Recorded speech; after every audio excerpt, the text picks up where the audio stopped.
அடிமைத்தனம் என்பது உணவில் இல்லை என்றால் வேறு எங்கேயுமே நீங்கள் அடிமையாகவே மாட்டீங்க.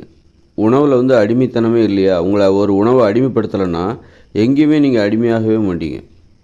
அடிமைப்படுத்தாத உணவில் சாப்பிட்டீங்கன்னா யாருமே உங்களை அடிமைப்படுத்தவே முடியாது. தலைகள்னாலும் உங்களாலேயே நீங்கள் நினச்சா கூட உங்களால் மற்றவங்களுக்கு அடிமையாக முடியாது. இப்போ பிற உயிரினங்கள் பாருங்கள், தனித்தனியாக இருக்குது. இந்த ஆடு மாடு சிங்கம் எல்லாம் பாருங்கள், யாருக்கும் யாரும் அடிமையாக இல்லை. அவ்வளோ சுதந்திரமாக தனிமையாக இருக்குது.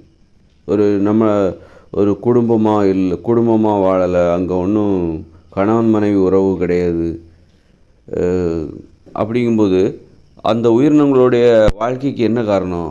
அவங்க ஏன் இது எல்லாமே கணவன் மனைவி இதெல்லாம் என்னென்னா குடும்பம் அப்படின்னா இதெல்லாம் ஒரு ஏற்றுக்கொள்ளப்பட்ட அடிமைத்தனம் தான். ஒருவருக்கொருவர் நம்ம உதவி செய்து கொள்கிறோம் அப்படின்னா அதன் மூலம் நமக்கு கொஞ்சம் பாதுகாப்பு அதிகமாகுது. பிற உயிரினங்களுக்கு பாதுகாப்பு குறைவு, நமக்கு கொஞ்சம் பாதுகாப்பு அதிகம். காரணம் என்னென்னா அடிமைத்தனம் தான்.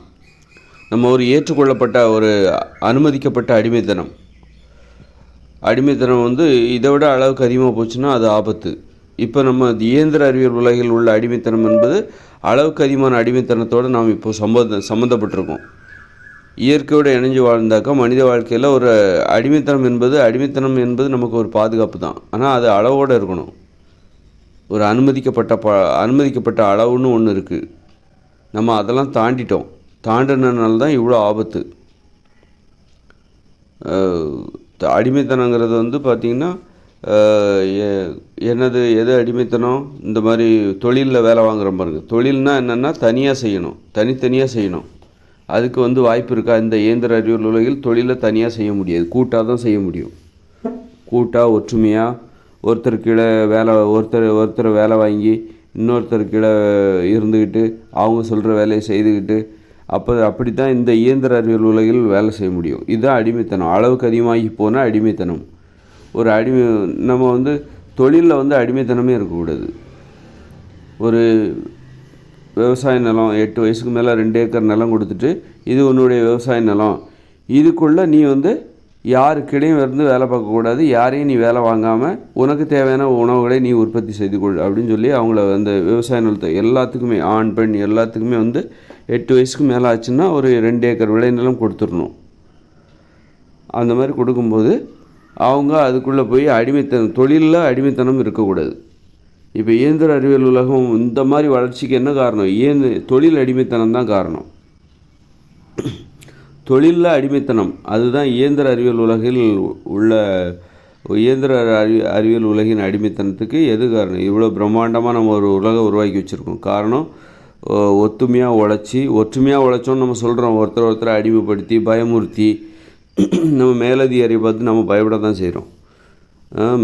நமக்கு கீழே உள்ளவங்கள பார்த்து நமக்கு கீழே வேலை பார்க்குறவங்க மேலதிகாரி என்ன பண்ணுவார்? அவருக்கு கீழே வேலை பார்க்குறவங்கள பயமுறுத்துவார். பயமுறுத்தி தான் வேலை வாங்குறாரு. நீ ஒழுங்காக வேலை செய்யலைன்னா உன்னை வீட்டை விட்டு அனுப்பிச்சிடுவோம், இந்த வேலையை விட்டு அனுப்பிச்சிடுவோம். நீ வேலையை விட்டு அனுப்பிச்சிடுவோம். அப்புறம் உனக்கு வேலை கிடைக்காது, சம்பளம் கிடைக்காது. என்ன இருந்தாலும் எங்கேயாவது ஒரு இடத்துல போய் நீ வேலை பார்த்தா ஆகணும். வேலை பார்க்கலன்னா உனக்கு சாப்பாடு இருக்காது, வீடு இருக்காது, அவ்வளோதான் அவனுக்கு. அந்த மாதிரி ஒரு அச்சுறுத்தலை அடிப்படையாக கொண்டு தான் நாம் இன்று ஒற்றுமையாக வேலை செய்கிறோம். அந்த ஒற்றுமைக்குள்ளே ஒரு அடிமைத்தனம் இருக்குது, ஒரு அச்சுறுத்தல் இருக்குது.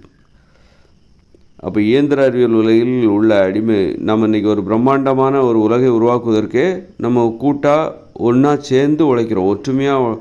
ஒற்றுமையாக உழைக்கிறோம். ஒற்றுமைங்கிறது வேற, ஒன்றா சேர்ந்து ஒருத்தர் வேலை வாங்கி இன்னொருத்தர் சொல்கிற வேலையை செய்துக்கிட்டு அந்த மாதிரி நம்ம வேலை செய்கிறதுனால தான் இப்படிப்பட்ட ஒரு உலகை நம்ம உருவாக்க முடிஞ்சுது. தொழிலில் அடிமைத்தனம் இருக்கக்கூடாது. ஒரு குடும்பத்தில் தான் ஒரு அம்மா சொல்கிறது, அப்பா சொல்கிறது, பிள்ளைகள் செய்கிறது, இந்த மாதிரி ஒருத்தர் உதவி செய்து கொண்டு வாழ்வது. தொழிலில் பிறருடைய உதவியை பெருசாக எதிர்பார்க்கக்கூடாது. தவிர்க்க முடியாமல் தான் பிறருடைய உதவியை எதிர்பார்க்கணும். அதுக்கு தகுந்த மாதிரி தொழிலையே மாற்றிடணும். இப்போ இயந்திர அறிவியல் உலகில் நம்ம ஒன்றா சேர்ந்தால் தான் இதெல்லாம் உழைக்க முடியும். தனித்தனியாலாம் இதெல்லாம் உழைக்க முடியாது. இது ஒரு அப்படிப்பட்ட தொழில்களை நம்ம செஞ்சிகிட்ருக்கோம்.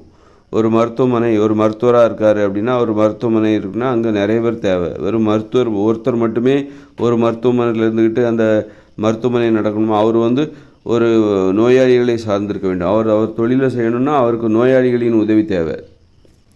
அது மாதிரி ஒரு பள்ளிக்கூடம் அப்படின்னா அந்த பள்ளிக்கூடம் வெறும் ஆசிரியர் மட்டுமே அவர் தனியாக தொழில் செய்ய முடியுமா? அவர்களுக்கு மாணாக்கர்கள் தேவை, இன்னும் நிறைய ஆசிரியர்கள் தேவை. இந்த மாதிரி இது பிறரது உதவி இல்லாமல் செய்ய முடியாத தொழில்களை நாம் இப்போ செய்து கொண்டிருக்கிறோம். பிறரது உதவி இருக்கவே கூடாது. பிறரை சாராமல், அதான் தற்சார்பு முறையை அடிப்படையாக கொண்ட தொழில்களை நாம் செய்ய வேண்டும். பிறரை சார்ந்து தொழில் செய்யக்கூடாது. அந்த மாதிரி அப்போ அதுக்கு என்ன தொழில்? அப்போ தொழிலே நம்ம மாற்றணும். இந்த தொழிலை செய்ய முடியாது. இப்போ நாம் செஞ்சிட்ருக்கிற தொழிலெலாம் இருக்குல்ல, ஓட்டுநர் தொழில், விஞ்ஞானி, டாக்டர், இன்ஜினியரு, பிளம்பரு, எலக்ட்ரிஷியன், இது எல்லாமே வியாபாரி, இது எல்லாமே நீங்கள் மற்றவங்கள சார்ந்து தான் இருக்கீங்க, மற்றவங்களுக்கு அடிமையாக இருக்கீங்க. மற்றவங்க இல்லைன்னா நீங்கள் அந்த தொழிலை செய்ய முடியாது. யாரையும் சார்ந்திருக்காமல் ஒரு தொழிலை செய்யணுன்னா அதுதான் விவசாயம். விவசாயம்னா அதுவும் பாருங்கள், நெல் கோதுமைலாம் கிடையாது. அந்த விவசாயம்லாம் தனித்து செய்ய முடியாது, கடினமான விவசாயம் அது. நெல் கோதுமைலாம் ஒரு மாமரத்தை எப்படி வளர்க்கணும்னு எல்லாத்துக்கும் தெரியும். ஆனால் எல்லாத்துக்கும் தெரியுமா ஒரு நெல்லை எப்படி வளர்க்கணும்னு எல்லாத்துக்கும் தெரியுமா? நெல்லுக்கு என்ன பண்ணணும் அப்படின்னு எல்லாத்துக்கும் தெரியுமா? எப்போ தண்ணியை காய விடணும், எப்போ தண்ணி நிரம்ப இருக்கணும், எப்போ உரம் போடணும், எப்போ எப்படி வரிசையாக நடணும், இதெல்லாம் கற்றுக்கக்கூடிய விஷயம். ஆனால் ஒரு மாமரத்தையோ கொய்யா மரத்தையோ வளர்க்குறது எல்லாத்துக்குமே தெரியும். ஒரு மாங்கொட்டையை முளைக்க வச்சுட்டாக்க அது முளைச்சி வரப்போகுது. தண்ணி ஊற்றணும், உரம் போடணும், அவ்வளோதான். ரொம்ப ஈஸி. இதுக்கு யாருடைய உதவியும் தேவையில்லை, நம்மளே தனியாகவே பண்ணிட்டு போகலாம். அப்போ அந்த மாதிரி பிறரது உதவி தேவைப்படாத அளவுக்கு நம்ம தொழிலை எளிதாக மாற்றணும். அதுதான் காய்கறிகள், பழங்கள், கீரைகள், கிழங்குகள், பயிர்கள், பருப்பு வகைகள், கடலைகள், இதையெல்லாம் உற்பத்தி பண்ணுகிற ஒரு தொழிலை நம்ம செய்யும். அதுதான் விவசாயம், இயற்கை விவசாயம். இதுக்கு நிறைய தண்ணியும் தேவையில்லை. நீங்கள் நெல்லெல்லாம் விளைய வச்சிங்கன்னா ஏகப்பட்ட தண்ணி தேவை. தண்ணி தேங்கணும், அப்போ நீங்கள் தண்ணி இறைக்கணும். இன்றைக்கி மோட்டார் இருக்கிற மின் மோட்டார் இருக்கிறனால தான், நம்ம பம்பு செட்லாம் இருக்கிறனால நிறைய தண்ணியை தாராளமாக இறைச்சி நம்ம நெல்லெல்லாம் விளைய வைக்கிறோம். உங்களுக்கு பம்பு செட்டே இல்லைன்னா எப்படி வயலில் தண்ணி தேங்க வைப்பீங்க? ஏற்றம் இறைச்சி கிணத்துல தண்ணி இறைச்சி ஊற்றிக்கிட்டே இருப்பீங்களா? முடியாது. அப்போ நெல், கோதுமை இதெல்லாம் கடினமான விவசாயம். அப்போ அதெல்லாம் அப்போ அப்படி அந்த மாதிரி நம்ம நெல், கோதுமையெல்லாம் விளை வைக்கிறோன்னா நம்ம தனியாலாம் பண்ண முடியாது. யாராவது உதவி தேவைப்படும். ஒரு குடும்பமாக ஒத்துமையாக ஒன்றா இருந்து அந்த வேலையை செஞ்சால் தான் அந்த நெல், கோதுமையெல்லாம் விளைய வைக்க முடியும். ஒரு குடும்பமாக ஒன்றா சேர்ந்து அந்த வேலையை செஞ்சாக்கா நெல், கோதுமையை விளைய வைக்கலாம். ஆனால் அந்த குடும்பத்தில் நிறைய சண்டை வரும். ஏன்னா நிறைய அறுவடை பண்ணுறதுக்கு யார் காரணம், யார் அந்த வேலைகளை செய்கிறது, காலையில் யார் தோட்டத்துக்கு போகிறது, யார் தண்ணி இறைக்கிறது, இன்றைக்கி நீ நேற்று நான் இறைச்சேன், ஏன் நீ இறைக்க வேண்டியதுதானே, எப்போ பார்த்தாலும் நானே இறைச்சிட்ருக்கேன், தம்பி எப்போ பார்த்தாலும் சும்மாவே இருக்கான், அண்ணன் தான் வேலை செஞ்சிட்ருக்கான், அந்த மாதிரி நீ செய்கிறதா நான் செய்கிறதா, அப்புறம் அந்த அறுவடை அதிகமாகிடுச்சுனாக்கா இந்த அறுவடைக்கு யார் காரணம், இவ்வளோ நெல் அறுவடை பண்ணியிருக்குமே அதுக்கு யார் காரணம் அப்படின்னு சொல்லிட்டு சண்டைகள் வந்துடும். ஒரு தொழிலில் ஒன்றா சேர்ந்தோம் அப்படின்னா ஒரு குடும்பத்தில் ஒற்றுமை இல்லாமல் போயிடும். தொழிலில் ஒற்றுமையாக இருந்தால் ஏதாவது ஒரு விஷயத்தில் தான் ஒற்றுமையாக இருக்கணும். ஒன்று குடும்பத்தில் ஒற்றுமையாக இரு, இல்லைன்னா தொழிலில் ஒற்றுமையாக இரு. இப்போல்லாம் நம்ம தற்போது நாம் வாழ்ந்து கொண்டு இருக்கிற இயந்திர அறிவியல் உலகில் தொழிலில் ஒற்றுமையாக இருக்கும்.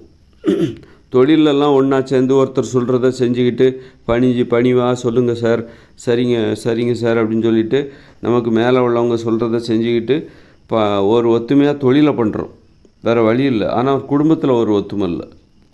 குடும்பத்தில் ஒருத்தர் சொல்கிறத இன்னொருத்தர் செய்கிற வழக்கமே கிடையாது. ஒரு குடும்பத்தில் நீ சமைச்சு போடு, நீ காய்கறினா இருக்குது, நீ பாத்திரம் கழுவு அப்படின்னு சொல்லி ஒரு வேலை செய்கிற வழக்கம் குடும்பங்களில் இல்லை. குடும்பங்களில் யாரோ ஒருத்தர் தனியாக வேலை பார்க்குறாங்க, தனித்தனியாக வேலை பார்க்குறாங்க, மற்றவங்க எல்லோரும் சோம்பேறியாக இருக்காங்க. ஒரு குடும்பத்தில் ஒற்றுமை இல்லை. அப்போ ஏதாவது ஒரு இடத்துல தான் ஒற்றுமையாக இருக்க முடியும். ஒன்று தொழிலில் ஒற்றுமையாக இருக்கணும், குடும்பம் இல்லைனா குடும்பத்தில் ஒற்றுமையாக இருக்கணும். நமக்கு எது ஒற்றுமை தேவை அப்படின்னா குடும்பத்தில் ஒற்றுமை நமக்கு தேவை. ஆனால் தொழிலில் ஒற்றுமை தேவையில்லை, தனித்தனியாகவே உழைக்கலாம். அதுக்கு தகுந்த மாதிரி தொழிலே மாற்றிடணும். இந்த மாதிரி பிளம்பர், எலக்ட்ரிஷியன், விஞ்ஞானி, டாக்டர், இன்ஜினியர் இந்த மாதிரிலாம் தொழிலை பண்ணிகிட்டு இருந்தால் தனித்தனியாலாம் வேலை செய்ய முடியாது. கண்டிப்பாக நீங்கள் 4 பேர்த்த அடிமைப்படுத்தி தான் ஆகணும். உங்களுக்கு கீழே 4 பேரை வச்சு வேலை வாங்கி தான் தீரணும். உங்களுக்கு மேலே 2 பேர் உங்களை வேலை வாங்கிட்டு இருப்பாங்க. இது இந்த மாதிரியான தொழில்முறை, கடினமான தொழில்முறை இதெல்லாம். அப்போ தொழிலில் அடிமைத்தனம் என்பது இல்லைன்னா இருக்கக்கூடாதுன்னா தொழிலே நம்ம மாற்றி ஆகணும். தொழில் அடிமைத்தனம் தான் மிக அச்சுறுத்தலாக மனித உறவு முறை நமக்கு நம்பிக்கை இல்லாமல் போச்சு. இன்றைக்கி நம்ம வேலை செய்கிறோம், வேலை செய்ய போகிறோம், யாரோ நம்மளை வேலை வாங்குறாங்க, அவங்களுக்கு பயந்துக்கிட்டு வேலை வாங்குறோம். நமக்கு பிடிக்கலன்னா கூட அந்த வேலையை பார்த்துட்ருக்கோம். அவங்க திட்டுவாங்க, பயமுறுத்துவாங்க, அச்சுறுத்துவாங்க. ரொம்ப நேரம் வேலை வாங்கப்படுகிறோம். வெறுப்பாக இருக்குது. வெறுப்பாகவும் என்னடா வாழ்க்கை அப்படிங்கிற மாதிரி இருக்குது. அப்போ இந்த தொழில் அடிமைத்தனம் என்பது மனித உறவு. மனுஷங்க தான் நம்மளை வேலை வாங்குறாங்க. அவங்களுக்கு பயந்துக்கிட்டு தான் நம்ம என்ன பண்ணுறோம், காலையில் ஆஃபீஸ்க்கு ஓடுறோம், 9 மணிக்கு போகிறோம், போயிட்டு வேலையை ஆரம்பித்து சாயந்தரம் வரைக்கும், மத்தியானம் தூங்க கூட இல்லாமல். வீட்டில் இருந்தால் நம்ம தூங்குவோமா வேண்டாமா? அதுவே நம்ம வீட்டில் இருந்தால் மத்தியானம் ஒரு 2 மணி நேரம் தூங்குவோம்ல. ஆனால் அதுபடி தூங்காமல் பயந்துக்கிட்டு வேலை செஞ்சுக்கிட்டு. காரணம் மனுஷங்க தானே. மனுஷங்களை பார்த்து தான் நம்ம பயப்படுறோம். அப்போ அந்த மனுஷங்க மேலே நமக்கு வெறுப்பு வருது. அந்த வெறுப்போடையே நம்ம வீட்டுக்கு வரோம். வீட்டுக்கு வந்தோடனே அந்த வெறுப்பு தான் வேலை செய்யுது. வெறுப்பு தான் வீட்டில் உள்ளவங்ககிட்ட கூட பேச தோண மாட்டேங்குது. அந்த மாதிரி தொழிலில் உள்ள அடிமைத்தனம் என்பது மனித உறவு முறை ஒற்றுமைகளுக்கு எதிரானது. அதனால் தொழிலில் அடிமைத்தனம் இருக்கவே கூடாது. ஏதாவது ஒரு இடத்துல தான் நம்ம ஒற்றுமையாக இருக்கணும். குடும்பத்தில் ஒற்றுமையாக இருக்கணும். தொழிலில் தனித்து வேலை செய்யணும். 2 இடத்துலையும் ஒற்றுமையெல்லாம் வேலை செய்ய முடியாது. தொழிலில் ஒற்றுமையாக இருந்தால் அது மனித உறவு முறையை பாதிக்கும். ஒரு குடும்பமாகவே சரி தெரியாது. இப்போ நம்ம வேலைக்கு போகிறோம், ஒரு ஆஃபீஸுக்கு போகிறோம், அவங்க நமக்கு சொந்தக்காரங்க கிடையாது. நம்மளுடைய மேலதிகாரி நமக்கு சொந்தக்காரங்க கிடையாது. அவங்க சொல்கிற வேலையை நாம் செய்கிறோம், செஞ்சு தான் ஆகணும். செய்யலைன்னா வேலையை விட்டு தூக்கிடுவாங்க. ஒரு அச்சுறுத்தல் இருக்குது. வேலையை விட்டு தூக்குனா நம்ம உணவுக்கு வழி இல்லாமல், நம்ம பணம் எதுவும் இல்லாமல் ஒரு உணவை வாங்க முடியாமல் நம்ம பட்டினி கிடந்து சாவறதுக்கு வாய்ப்பு இருக்குது. அதனால் இது ஒரு மரண பயமாக இருக்குது, மரண அச்சுறுத்தலாக இருக்கிறது. அந்த மாதிரி இருக்குது. அப்படி இருக்கும்போது நம்ம யாரோ ஒருத்தர் தான். நம்ம வேலை செய்ய போகிறோம்னா அந்த ஆஃபீஸில் நம்மளை வேலை வாங்குறவங்க யாரோ ஒருத்தர் தான். அவங்க ஒன்றும் நம்ம சொந்தக்காரங்க கிடையாது. அப்படி சரி, அது சரி போட்டு நம்ம வீட்டில் வரோம். அவங்களாம் நமக்கு சொந்தக்காரங்க. அப்பா, அம்மா, தாத்தா, பாட்டி, மகன், அண்ணன், தம்பி, இதெல்லாம் சொந்தக்காரங்க. இவங்களும் நம்ம ஒன்றா சரி ஒரு தோட்டத்தில் ஒன்றா வேலை பார்க்குறோம் அப்படின்னா, ஒற்றுமையாக வேலை பார்க்குறோம் அப்படின்னா, இவங்க ஒருத்தர் வேலை வாங்குவாங்க. அண்ணன் தம்பியை வேலை வாங்குவான். அதை சீக்கிரமாக வேலையை முடி, அந்த உரம் போட்டியா, தண்ணி பாய்ச்சினியா, போய் தண்ணி இறச்சி ஊற்று அப்படின்னு சொல்லிவிட்டு அந்த மரத்துக்கு தண்ணியை இறச்சி ஊற்று அப்படின்னு வேலை வாங்கினான்னு வச்சுக்கோங்களேன். அப்போ என்ன ஆகும்? அண்ணன் மேலே தம்பிக்கு வெறுப்பு வரும்.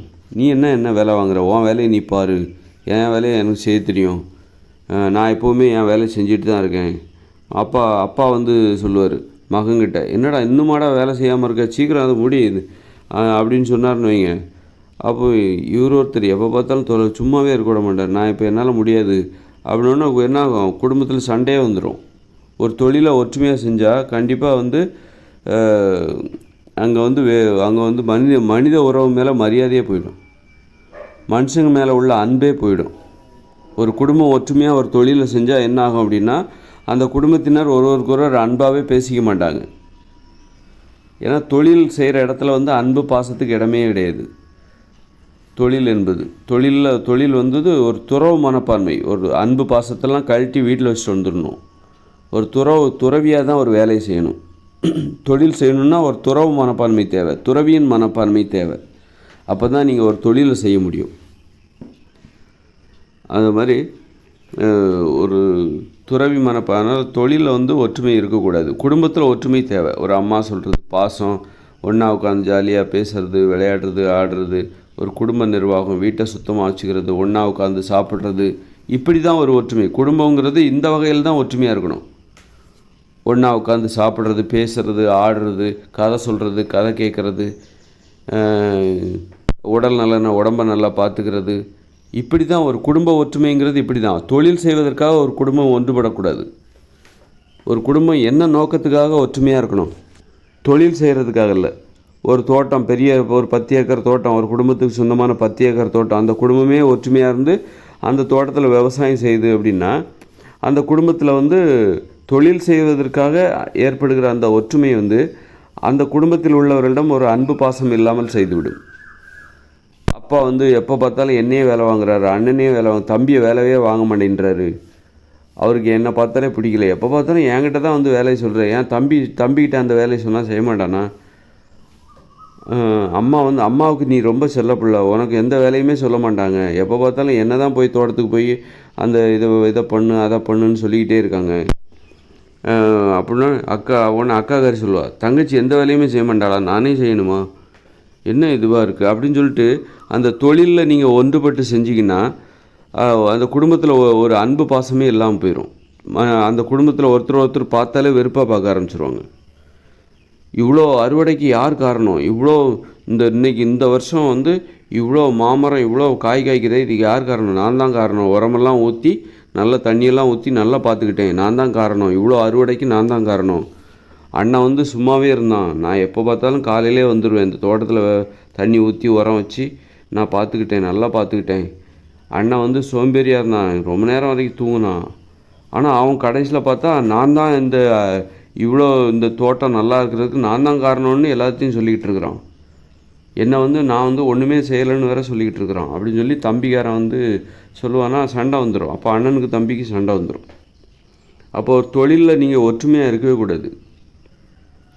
தொழிலில் ஒற்றுமையாக இருந்தால் சண்டை சச்சரவுகள் வரும், மனுஷங்க மேலே பாசமே போயிடும், ஒருத்தர் ஏமாற்ற ஆரம்பிச்சிருவாங்க, ஏமாற்றப்படுவதாக உணர்வுகள், ஒருவர் குறை சொல்ல ஆரம்பிச்சிருவாங்க. அதனால தான் நம்ம தொழிலில் ஒற்றுமையாக இருக்கக்கூடாது, குடும்பத்தில் தான் ஒற்றுமையாக இருக்கணும். தொழிலை தனித்தனியாக செய்யணும். ஒரு தொழில் செய்கிற இடத்தையே தனியாக பிரிச்சிடணும். குடியிருக்கிற நிலம், குடியிருக்கிற பகுதி, தொழில் செய்கிற பகுதின்னு தனித்தனியாக பிரிச்சிடணும். பிரித்து தொழில் செய்கிற அந்த பகுதிக்கு போயிட்டாலே அதான் விவசாய நிலங்கள் தான், விவசாயம் செய்யப்படுகிற அந்த நிலங்கள் தான் தொழில் செய்கிற பகுதி. இயற்கையோடு இணைந்த மனித வாழ்க்கை 2040க்கு பிறகு வரப்போகுதில் அந்த இயற்கையோடு இணைந்த மனித வாழ்க்கை, அதற்கான வரைபடம் என்கிட்ட இருக்குது. அப்போ தொழில் செய்கிற பகுதியை தனியாக பிரிச்சிடணும். தொழில் செய்கிற பகுதியில் அன்பு பாசத்துக்கெல்லாம் இடம் கிடையாது. அப்போ அந்த குடியிருப்பு பகுதி அது அன்பு பாசம் நிறைந்தது. குடியிருப்பு பகுதியில் நாம் ஒற்றுமையாக இருக்கணும். குடும்பம், கூட்டு குடும்பமாக ஒரு தெரு, ஊர் அப்படின்னு நம்ம வாழ்ந்து குடியிருப்பு ஒரு ஊரையே ரெண்டாக பிரிச்சிடணும். குடியிருப்பு பகுதி, தொழில் செய்கிற பகுதி அப்படின்னு ரெண்டாக பிரிச்சிடணும். அப்படி பிரிச்சுட்டு தொழில் செய்கிற பகுதிக்கு போயிட்டாலே நீங்கள் ஒரு துறவியின் மனப்பான்மைக்குள்ளே போயிடணும். எல்லாத்தையுமே திறந்துடணும், அன்பு பாசம் எல்லாத்தையுமே திறந்துடணும். பார்க்கவே கூடாது, ஒருத்தர் பார்க்கவே கூடாது, ஒருத்தர் தொடவே கூடாது. அந்த விவசாய நிலத்து பகுதிக்குள்ளே போயிட்டிங்கன்னா ஒருவர் தொடக்கூடாது, நீங்கள் பகிர்ந்து உண்ணக்கூடாது, ஒருத்தர் பார்க்கக்கூடாது. தவிர்க்க முடியாத வகையில் எதையாவது சொல்லணும்னு தோணுச்சுன்னா சைகை பாஷையில் சொல்லிக்கலாம். ஏதாவது சொல்லணும், ஏதாவது உதவி, ஏதோ ஒரு பாம்பு கடிச்சிருச்சு அல்லது ஏதோ ஒரு உதவி தேவைப்படுது அப்படின்னா என்ன பண்ணணும், ஏதோ ஒரு புலி வந்துருச்சு, காட்டிலேருந்து ஒரு புலி உள்ளே இறங்கிருச்சு, விரட்டுது, ஐயோ அம்மா புலின்னு கத்தணும்ல, அப்போவும் நம்ம அந்த விதிமுறை கிடையாது, அப்போ அதுக்காக வாய் திறக்கலாம். இப்படி தவிர்க்க முடியாத ஒரு காரணத்திற்காக வாய் திறக்கணுமே தவிர விவசாய நிலத்துக்குள்ள பகுதிக்குள்ளே போயிட்டாக்கா நீங்கள் பேசக்கூடாது. ஆண்கள் தனியாகவும் எல்லோரும் தனித்தனியாக வேலை பார்க்கணும். அதான் 8 வயசுக்கு மேலே 2 ஏக்கர் விளைநிலம் கொடுத்துடணும். தனித்தனியாக அந்த தொழிலை செய்யணும், விவசாயத்தை பார்க்கணும். பெண்கள் தனி பகுதி, அந்த விவசாய நிலப்பகுதியே தனி தான். ஒரு ஊருனாலே குடியிருப்பு பகுதி, விவசாய நிலப்பகுதின்னு நம்ம பிரிச்சிட்டோம். அந்த விவசாய நிலத்துக்குள்ளேயே ஒரு தனித்தனியாக பிரிச்சிட்டோம். ஆண்களின் பகுதி, ஆண்களுடைய விவசாய நிலங்கள், பெண்களுடைய விவசாய நிலங்கள்னு தனித்தனியாக பிரிச்சுட்டு அதுக்குள்ளேயும் ஒரு பிரிவு பாருங்கள். ஒவ்வொரு ஆணுக்கும் தனித்தனி 2 ஏக்கர் விளைநிலம், ஆண்களுக்கு தனியாக, ஒவ்வொரு ஆணுக்கும் தனித்தனியாக 2 ஏக்கர் விளைநிலம். எவ்வளோ பாருங்கள். ஏன்னா மனுஷங்க தொழில் செய்கிற இடத்துல ஒன்றுபடக்கூடாது, ஒற்றுமையாக இருக்கக்கூடாது. ஒற்றுமையாக இருந்தால் மனித உறவு சண்டைகள் அதிகமாகும், சச்சரவுகள் அதிகமாகும், பிரச்சனைகள் அதிகமாகும். மனுஷங்க மேலே மனுஷங்களுக்கு பாசமே இருக்காது, அன்பே இருக்காது, வெறுப்பு தான் அதிகமாகும். வெறுப்புனா என்ன மாதிரி வெறுப்பு? ஒரு கொலை உணர்ச்சி. மனுஷங்க செத்தா சந்தோஷப்படுவாங்க. எப்போ பார்த்தாலும் இந்த அப்பா நம்மளை வேலை வாங்கிட்டே இருக்கிற, எப்போ பார்த்தாலும் தோட்டத்துக்கு போக சொல்கிறாரு, நான் விளையாண்டாலே இவருக்கு பிடிக்காது. உடனே தோட்டத்துக்கு போ, அந்த மாமரத்துக்கு தண்ணி வை, உரம் வையின்னு சொல்லிட்டு எப்போ பார்த்தாலும் தொல்லை பண்ணுறாரு. இவர் ஏன் தான் உயிரோடு இருக்காரோ, செத்து தொலையலாம்ல அப்படின்னு தோணும்.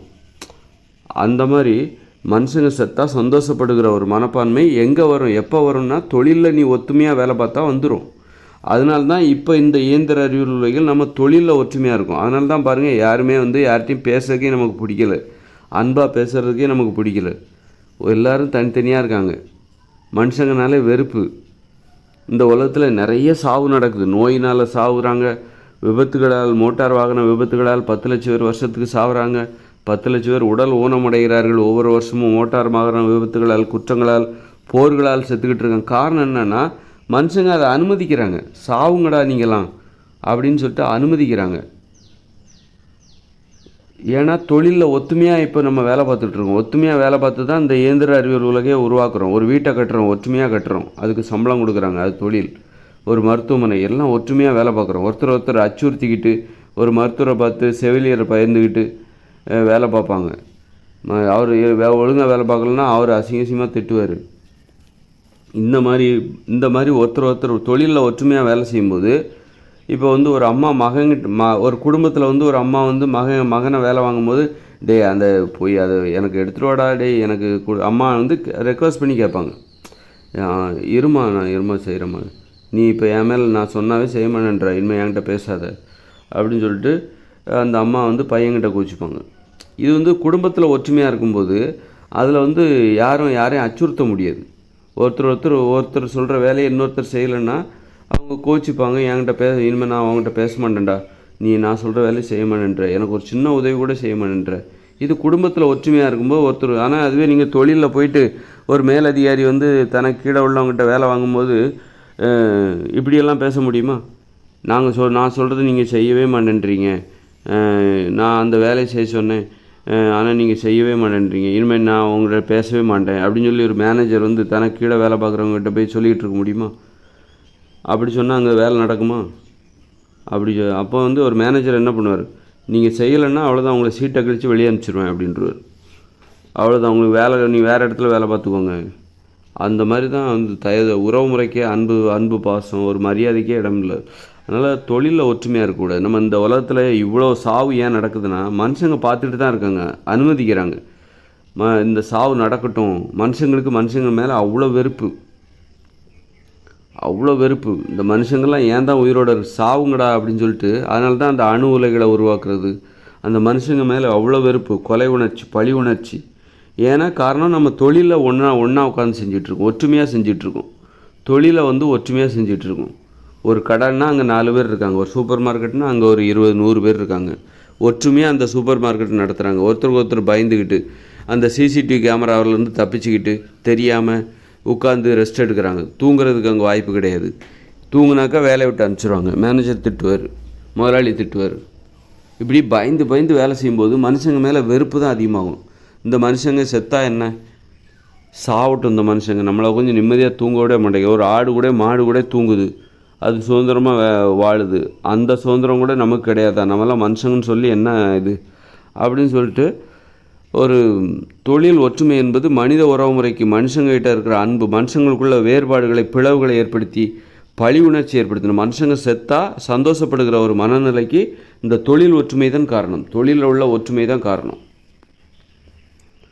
இன்றைக்கி ஒரு தொழிலை ஒரு தொழிலில் உள்ள ஒற்றுமை மற்றும் அந்த நடைமுறை பாருங்கள். ஒரு வேலை செய்கிறாக்கா குடும்பத்தையே பிரிஞ்சுக்கிட்டு வெளிநாட்டுக்கு போய் 20 வருஷமாக வெளிநாட்டில் தான் வேலை பார்க்குறாரு. 2 வருஷத்துக்கு ஒரு வாட்டி ஊருக்கு வராரு, 1 மாதம் குடும்பத்தோடு தங்கியிருக்கார், திரும்ப வெளிநாட்டுக்கு போகிறார்.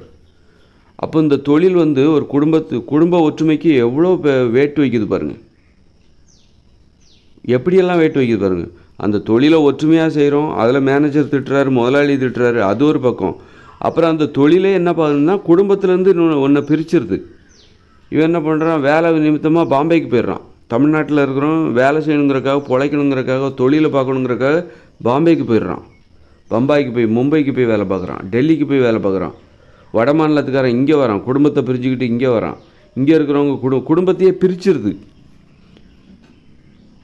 அந்த அளவுக்கு இந்த தொழில் மோசமான. அதனால் தொழிலை நம்ம ரொம்ப கட்டுப்பாடாக இருக்கணும். தொழிலில் ஒற்றுமையாக வேலை பார்க்கவே கூடாது.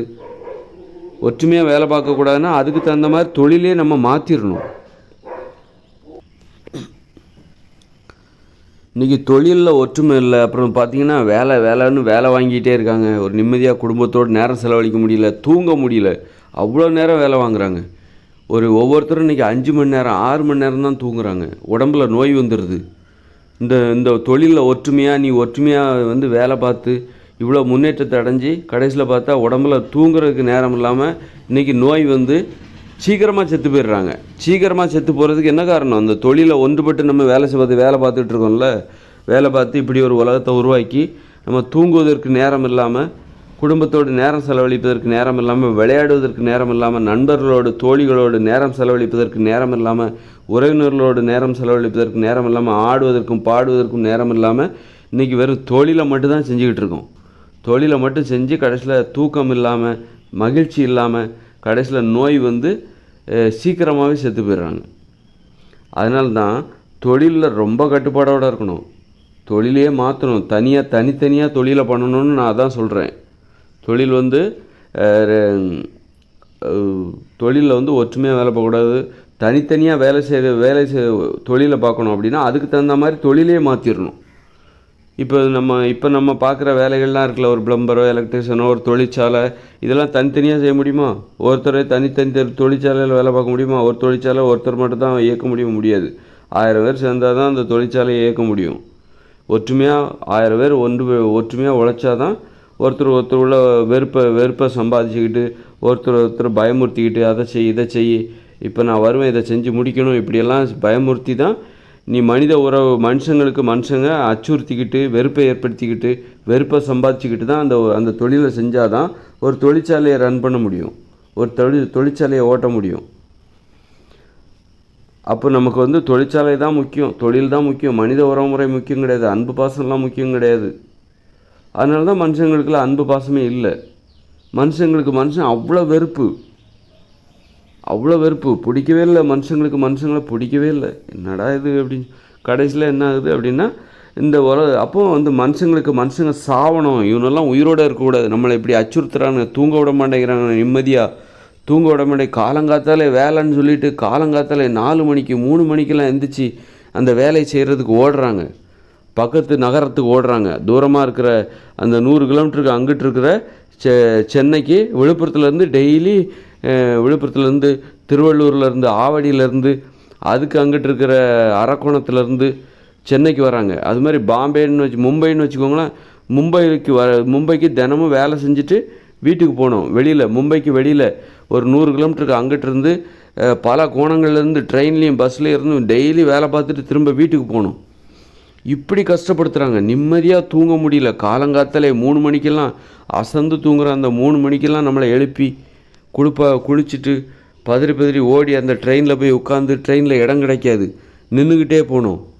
பார்த்தீங்களா எவ்வளோ கொடுமை? பார்த்தீங்களா? அந்த அரசாங்கம் வேறு கேவலமான இந்த அரசாங்கம் வேறு என்ன பண்ணுது?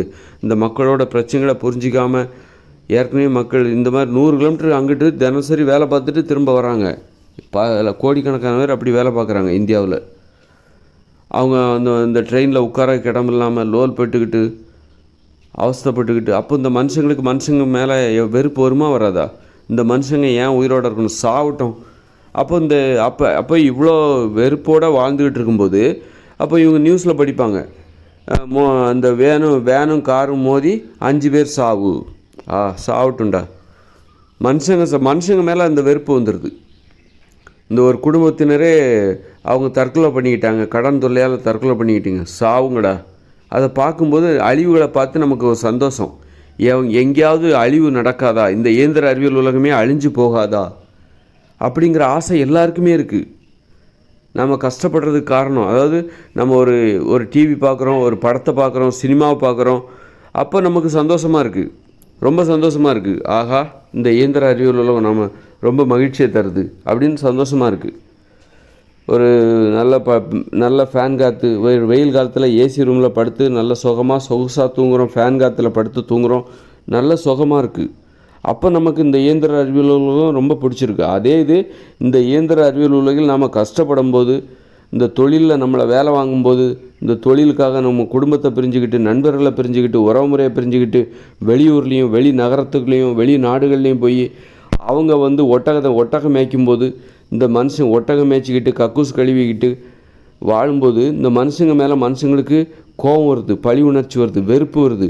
அப்போ என்ன நினைக்கிறாங்கன்னா, இந்த மனுஷங்க சாவட்டும், நம்மளை இப்படி கஷ்டப்படுத்துகிற இந்த மனுஷங்க சாவட்டும் அப்படிங்கும்போது அந்த வெறுப்புக்கு ஆறுதலாக, அந்த வெறுப்புக்கு தீனியாக, இப்போ ஒரு நாட்டில் போர் நடக்குது, அங்கே 1000 பேர் செத்துட்டான், 10,000 பேர் செத்துட்டான்னா அதை கேட்கும்போது இந்த உலகத்தில் உள்ள நிறைய பேருக்கு சந்தோஷத்தை தருது, ஒரு ஆறுதலை தருது. ஏன்னா அந்த மனுஷங்களுக்கு இது தேவை. நம்மளை கஷ்டப்படுத்தி நம்மளை துன்புறுத்தி சித்திரவதை பண்ணுறாங்கள்ல இந்த தொழிலில், தொழில் மூலமாக நம்மை சித்திரவதை செய்கிறார்கள், அடிமைப்படுத்துகிறார்கள், அளவுக்கு அதிகமாக உழைக்க வைக்கிறாங்க, நிம்மதியாக தூங்க முடியல, குடும்பத்தோட சந்தோஷமாக இருக்க முடியல.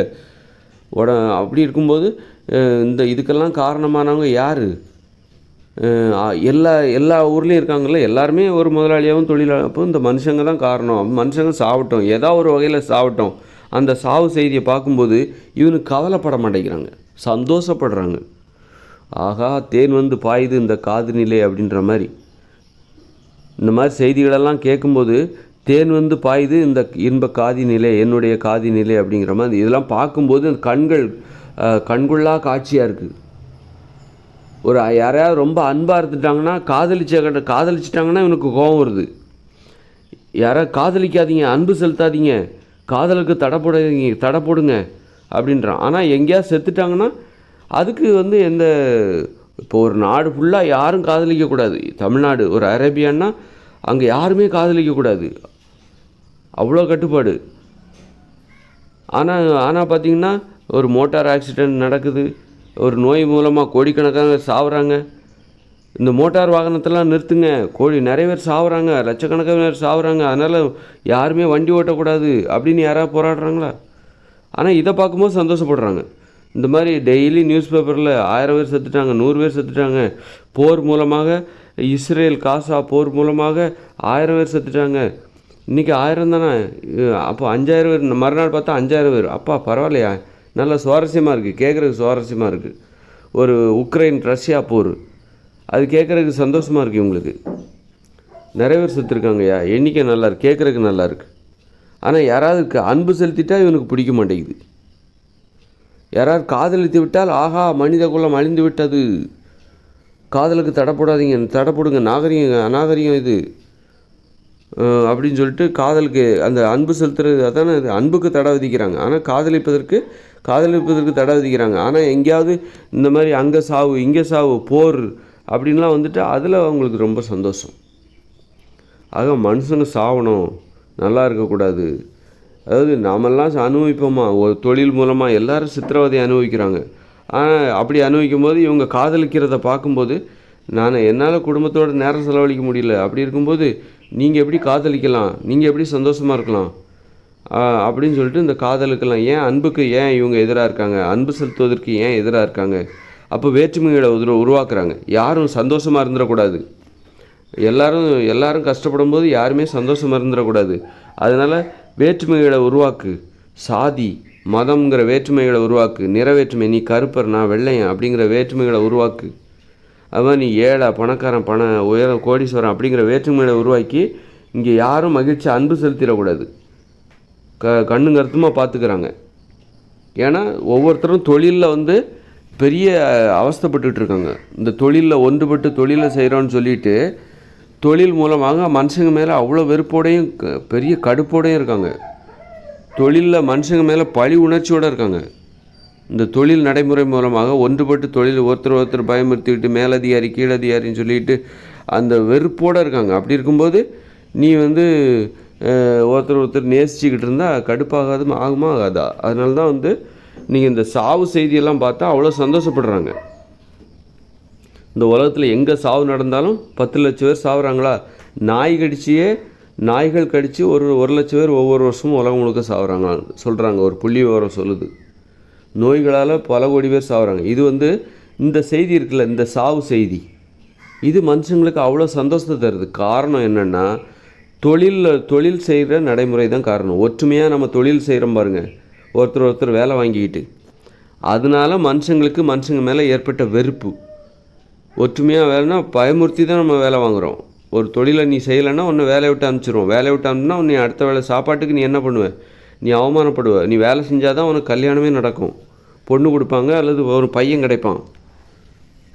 நீ வேலை செய்யணும் அந்த மாதிரி, அல்லது படிச்சிருக்கணும், வேலை செய்யணும் அப்படின்னு ஒரு அச்சுறுத்துகிற ஒரு சமூகமாக இருக்கிறது. அச்சுறுத்துகிற ஒரு வாழ்க்கை முறை. அச்சுறுத்தி ஒன்று செய்ய வைக்குது. அதனால தான் மனுஷங்க மேலே ஒரு வெறுப்பு, பழி உணர்ச்சி. இந்த மனுஷங்க செத்தா என்ன, ஏன் உயிரோடு இருக்கிறாங்க, சாவட்டும் அப்படின்னு நம்மளை தினம் நமக்கும் அப்படி நினைக்கிறவங்களுக்கும் அந்த ஆபத்து இருக்குது. ஏன்னா எல்லாருக்குமே இன்றைக்கி நம்ம வீட்டை விட்டு வெளியே போனால் இந்த உலகம் பெரிய அச்சுறுத்தல், ஆபத்து நிறைந்த உலகமாக இருக்குது. வீட்டை விட்டு வெளியே போனால் நீங்கள் பத்திரமா வீடு வந்து சேருவீங்களாங்கிறது சொல்ல முடியாது. ரோட்டில் போகிறீங்க, வாகனங்கள் மோதி அதிலேருந்து தப்பிச்சு, இப்போ நம்ம எதுக்காக வெளியில் போகிறோம்? ஒரு வேலை செய்கிறதுக்காக தான். பெரும்பாலும் வெளியில் போகிறதுக்கு, வீட்டை விட்டு வெளியே போகிறதுக்கு மெயினான காரணம் எதுன்னா வேலைக்காக தான். நம்ம தொழில் செய்கிற பணத்தை சம்பாதிக்கிறதுக்காக தான் வீட்டை விட்டு நம்ம பெரும்பாலும் வேலைக்கு போகிறோம். ஒரு விடுமுறைன்னா என்ன பண்ணுறோம்? வீட்டிலே உட்காந்துக்கிறோம், வீட்டிலே இருக்கணும்னு நினைக்கிறோம். அப்போ நம்ம வெளியில் இன்றைக்கி மனுஷங்க பரபரப்பாக சுற்றிக்கிட்டு இருக்காங்க. ஒரு நகரத்தில் பார்த்திங்கன்னா சென்னை, மும்பை எல்லாம் பரபரப்பாக இருக்காங்க. ஒரு சின்ன ஊராக இருக்கட்டும், ஒரு கிராமம், ஒரு நகரமாக இருக்கட்டும், பரபரப்பாக இருக்காங்க. அங்கே போகிறாங்க, இங்கே போகிறாங்க. எங்கடா போகிறீங்க நீங்கள்லாம்? எங்கடா போகிறீங்க? சொல்லிட்டு போகிறீங்கடா அப்படிங்கிற மாதிரி ஒரு வீடியோ வரும். அது மாதிரி இவங்க எங்கே போனாலும் பரபரப்பாக இருக்காங்க. காரணம் என்ன? பணம் சம்பாதிக்கிறதுக்காக பரபரப்பாக இருக்காங்க. தொழில் தான் காரணம்.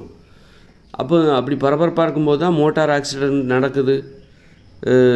ஏதோ ஒரு ஆக்சிடெண்ட் நடந்து நிறைய பேர் 10 லட்சம் பேர் சாகுறாங்க. பயந்துக்கிட்டே வேலை பார்க்குறாங்க. பத்திரமா வீடு வந்தால் போதும், கண்ணு கருத்துமாக ஓட்டுறாங்க. அதுக்கு இடையில் பார்த்திங்கன்னா நிறைய கோமாளிகள், இந்த புள்ளிங்க கோமாளிகள் வேகமாக வண்டியை ஓட்டிகிட்டு கிடக்கிறாங்க. வேகமாக பைக்கை ஓட்டுறது.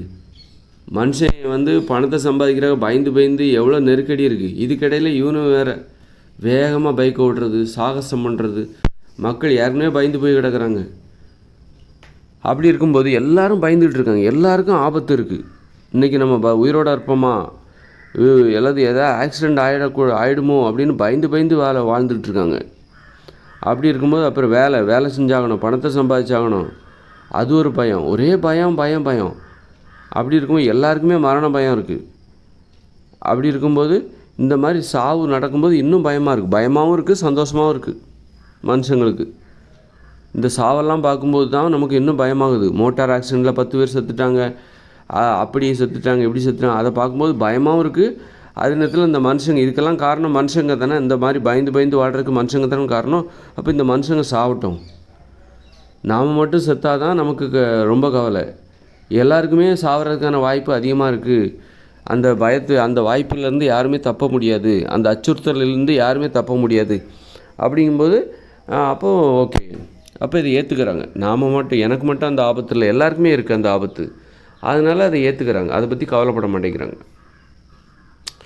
அதனால் இந்த இயந்திர அறிவியலும் இந்த ஒற்றுமையாக தொழில் பண்ணுற மாதிரிங்க. நம்ம ரொம்ப முன்னேறிட்டோம்னு சொல்லிட்டு பெரிய முன்னேற்றம் அடைஞ்சிட்டோம், இந்த இயந்திர அறிவியல் உலகம் உருவாக்கிட்டோம், இந்த இயந்திர அறிவியல் உலகத்தை உருவாக்கிட்டோம், பெரிய உலகம் இது, பெரிய இவர் அப்படின்னு சொல்லுவோம்ல, பெரிய இவர் அப்படின்ற மாதிரி அப்படிப்பட்ட ஒரு உலகத்தை உருவாக்கி கிழிச்சிட்டோம் அப்படின்னு சொல்லி காலரை தூக்கி விட்டு ரொம்ப பெருமையாக இது 10 குறைக்கு இவர் விண்வெளிக்கெல்லாம் போயிட்டுருக்காரு. இந்த மாதிரி ஒரு ஆபத்து, மனுஷங்க மேலே மனுஷங்க வெறுப்பு ஏற்படுத்துகிற மாதிரியான ஒரு உலகத்தை உருவாக்கிட்டு இவருக்கு பெருமை தான் ஒரு குறை அப்படிங்கிற மாதிரி இது மனுஷங்களுக்கே கடுப்பாக இருக்குது. என்னடா நீங்கள் இவங்க மாதிரி பெரிய சாதனை பண்ணிட்டீங்க அப்படின்ற ஒரு மனுஷங்க மேலே ஒரு வெறுப்பு. அதனால தான் இந்த மனுஷங்க செத்தான சாபம் விடுறாங்க, புலம்புறாங்க, கதறாங்க, சாவுங்கடா அப்படின்னு. அந்த சாபம் தான் இன்றைக்கி இவ்வளோ சாவுகளுக்கு காரணம். இந்த உலகம் முழுக்க மனுஷங்க சாவட்டும்னு சாபம் விட்டுக்கிட்டு இருக்காங்க. அப்போ சாவுங்கடா, அந்த சாபம் தான் இன்றைக்கி பலிக்குது. சாபம் பலிக்கும். அதனால் மனுஷங்க சாபம் விடாத மாதிரி ஒரு வாழ்க்கை வாழணும். அது வாழ்க்கை முறையை மாற்றணும். மென்மையான வாழ்க்கை வாழணும். சுமைகள் இல்லாத வாழ்க்கை வாழணும். சுதந்திரமாக வாழணும். 10-12 மணி நேரம் தினமும் தூங்கணும். நைட்டு நல்லா ஆடணும், ஓடணும், விளையாடணும், ஜாலியாக இருக்கணும், சுதந்திரமாக வாழணும். யாரும் அடிமைப்படுத்தக்கூடாது. அப்போ அதுக்கு தகுந்த மாதிரி நம்ம வாழ்க்கை முறையே மாற்றணும், உலகத்தையே மாற்றணும். இந்த இயந்திர அறிவியல் உலகில் வாழ்ந்து கொண்டு நீங்கள் மகிழ்ச்சியாக வாழ முடியாது. அச்சுறுத்தல் இல்லாமல் வாழ முடியாது. மனுஷங்க மேலே வெறுப்பு இல்லாமல் வாழ முடியாது. இந்த இயந்திர அறிவியல் உலகை பாதுகாக்கணும்னா நீ மனுஷங்க மேலே உள்ள அந்த வெறுப்பை சம்பாதிச்சு தான் ஆகணும். அதுக்கெல்லாம் நீ கவலைப்பட்டால் இந்த இயந்திர அறிவியல் உலகம் பாதுகாக்க முடியாது. ஐயோ மனுஷங்க நம்மளை சாபம் விடுறாங்களே, ஒரு மேலதிகாரி நமக்கு கீழே வேலை பார்க்குறவங்க எல்லாருமே நம்மளை சாபம் விடுறாங்களே, வெறுப்பாக பார்க்குறாங்களே, வேலை வாங்கினா கோச்சிக்கிறாங்களே அப்படின்னு நினச்சா அந்த வேலை நடக்குமா? வேலை தான் அங்கே முக்கியம், மனுஷங்க முக்கியம் கிடையாது. வேலை தான் முக்கியம். மனுஷங்க பாதுகாப்பாக இருக்கணும், உயிரோடு இருக்கணும், அவங்களுக்கு எந்த ஆபத்தும் வந்துடக்கூடாதுன்னு நினச்சா நம்ம இந்த வாகனங்களில் போக முடியுமா? போக முடியாது. அப்போ வேலை தான் முக்கியம், மனுஷங்க முக்கியம் கிடையாது. மனுஷங்க உயிர் முக்கியம் கிடையாது. அப்போ இந்த இயந்திர அறிவியல் உலகில் வாழ்கிற வரைக்கும் மனுஷங்களுக்கு முக்கியம் கிடையாது, மனுஷங்களோட உயிருக்கு முக்கியம் கிடையாது, மனுஷங்களோட மகிழ்ச்சிக்கு முக்கியம் கிடையாது, அன்புக்கு முக்கியம் கிடையாது, பாசத்துக்கு முக்கியம் கிடையாது. இங்கே எது முக்கியம்? தொழில் தான் முக்கியம், பணம் தான் முக்கியம். பணத்தை சம்பாதிக்கணும், தொழில் நடக்கணும், வேலை நடக்கணும், தொழிற்சாலைகள் இயங்க வேண்டும், அதுதான் முக்கியம். அதனால் இந்த நம்ம மகிழ்ச்சியாக வாழணும், உடல் ஆரோக்கியம்தான் முக்கியம், அன்பு தான் முக்கியம், பாசம்தான் முக்கியம், சந்தோஷம்தான் முக்கியம், ஒற்றுமை தான் முக்கியம் அப்படின்னு நினச்சா இந்த உலகத்தையே நம்ம மாற்றணும், தொழிலையே மாற்றணும், தொழில் செய்கிற முறையவே மாற்றணும், நாம் வாழுகிற முறையவே மாற்றணும், நாடோடித்தனமான வாழ்க்கையை மாற்றணும். ஒரு ஊர்லேருந்து இன்னொரு ஊருக்கு போகிறது, ஒரு நிலையாக ஒரு இடத்துல வசிக்கணும், அதுக்கு தகுந்த மாதிரியான ஒரு உலகை வடிவமைக்கணும், ஒரு விதிமுறைகளை உருவாக்க வேண்டும் என்கிற உயரிய நோக்கத்தோடு தான் நான் ஒரு உலகை உருவாக்கி வைத்திருக்கிறேன். எதிர்வரப்போகிற ஒரு மாற்றத்திற்கு தகுந்தாற் போன்று நாம் தயார் செய்வதற்காகவே ஒரு உலகை உருவாக்கி வைத்திருக்கிறேன், ஒரு உலகை வடிவமைத்து வைத்திருக்கிறேன். 2040க்கு அப்புறம் வரப்போகிற இயற்கையோடு இணைந்த மனித வாழ்க்கைக்காக ஒரு புதிய உலகை, அதற்கான வடிவமைப்பு என்னிடம் இருக்கிறது. அதனால் அது ஏதோ என்னுடைய தனிப்பட்ட விருப்பம் அப்படி இப்படின்னு, இது விதிமுறை. முதல்ல அதை தெரிஞ்சுக்கோங்க. இது ஒரு கண்டுபிடிப்பு. அதனால் அதை பயன்படுத்திக்கிட்டு உடனே முன்கூட்டியே இதெல்லாம் ரொம்ப லேட்டு, இது ரொம்ப லேட் ஆகிப்போச்சு. அதனால் சீக்கிரமாக களத்தில் இறங்கி புதிய உலகை உருவாக்கி நீங்கள் வாரீங்களா பார்க்கலாம். எனக்கு இன்னும் ரொம்ப சந்தேகமாக இருக்குது, யாருமே நம்ப மாட்டாங்க. உண்மையை ஏற்றுக்கிற பக்குவம் இந்த மனுஷங்களுக்கு இல்லை. உண்மையை பார்த்தா பயப்படுறாங்க. இந்த மாதிரி சொல்லும்போது, உண்மையை சொல்லும்போது ஐயோ எல்லாம் சொகுசு அடிமையாக இருக்காங்க இந்த உலகத்தில். பெட்டில் படுத்து தூங்குறது, காங்கிரீட் கட்டடத்துக்குள்ளே வசிப்பது, சொகுசாக வாழ்ந்துக்கிட்டு இருக்காங்கன்னு. ஐயோ எப்படி நான் சொல்கிற உண்மையை ஏற்றுப்பான்? ஏற்றுக்கலைன்னா போயிட்டு போ, கடைசியில் குடிசையில் தான் நீ வாழ போகிற.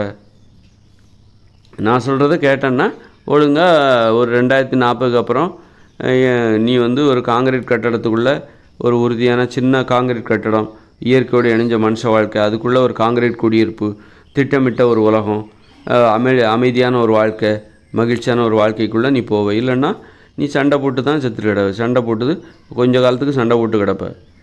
குடிசையில் தான் வசிக்க போகிற. குடிசையில் நம்ம இப்போ நம்மளால் காங்கிரீட் கட்டடத்தை உருவாக்க முடியும். அதனால தான் சொல்கிறேன், குடிசையில் வசிக்கிறது தப்பு கிடையாது. ஆனால் அது நம்மளால் காங்கிரீட் கட்டடம் நம்மளால் கட்ட முடியாது, அதனால் நான் குடிசையில் வசிக்கிறேன். ஆனால் உன்னால் கட்ட முடியும்ல இப்போ, அப்போ நீங்கள் காங்கிரீட் கட்டடத்தை உருவாக்கலாம்ல. அதுக்கான வடிவமைப்பு தான் என்னிடம் இருக்கிறது. அதனால் நான் ஒரு உலகை வடிவமைக்கிறேன்னா அதில் நியாயமான விதிமுறைகள், காரணம் இருக்குது. யாராலையும் மறுக்க முடியாது. மறுக்கிறவங்க உண்மைகளை ஒப்புக்கொள்கிறவர்களாக இருக்க மாட்டாங்க, உண்மைக்கு எதிரிகளாக இருப்பாங்க. அடிமைகள் என்னுடைய கருத்துக்களை ஏற்றுக்க மாட்டாங்க.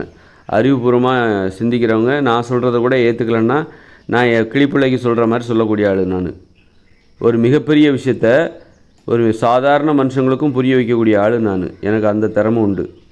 நான் எனக்கு ஒரு சாதாரண மனுஷங்களும் தெரியும், பெரிய ஆள்கள்னு சொல்லிகிட்டு இருக்கலாம். ஒரு விஞ்ஞானி எப்படி, அவனோட மனப்பான்மை எப்படி இருக்கும், ஒரு சாதாரண ஒரு மனுஷங்களோட மனப்பான்மை எப்படி இருக்கும், பெரிய கோடீஸ்வரன் எப்படி யோசிப்பான், எல்லா வித மனநிலையும் எனக்கு தெரியும்.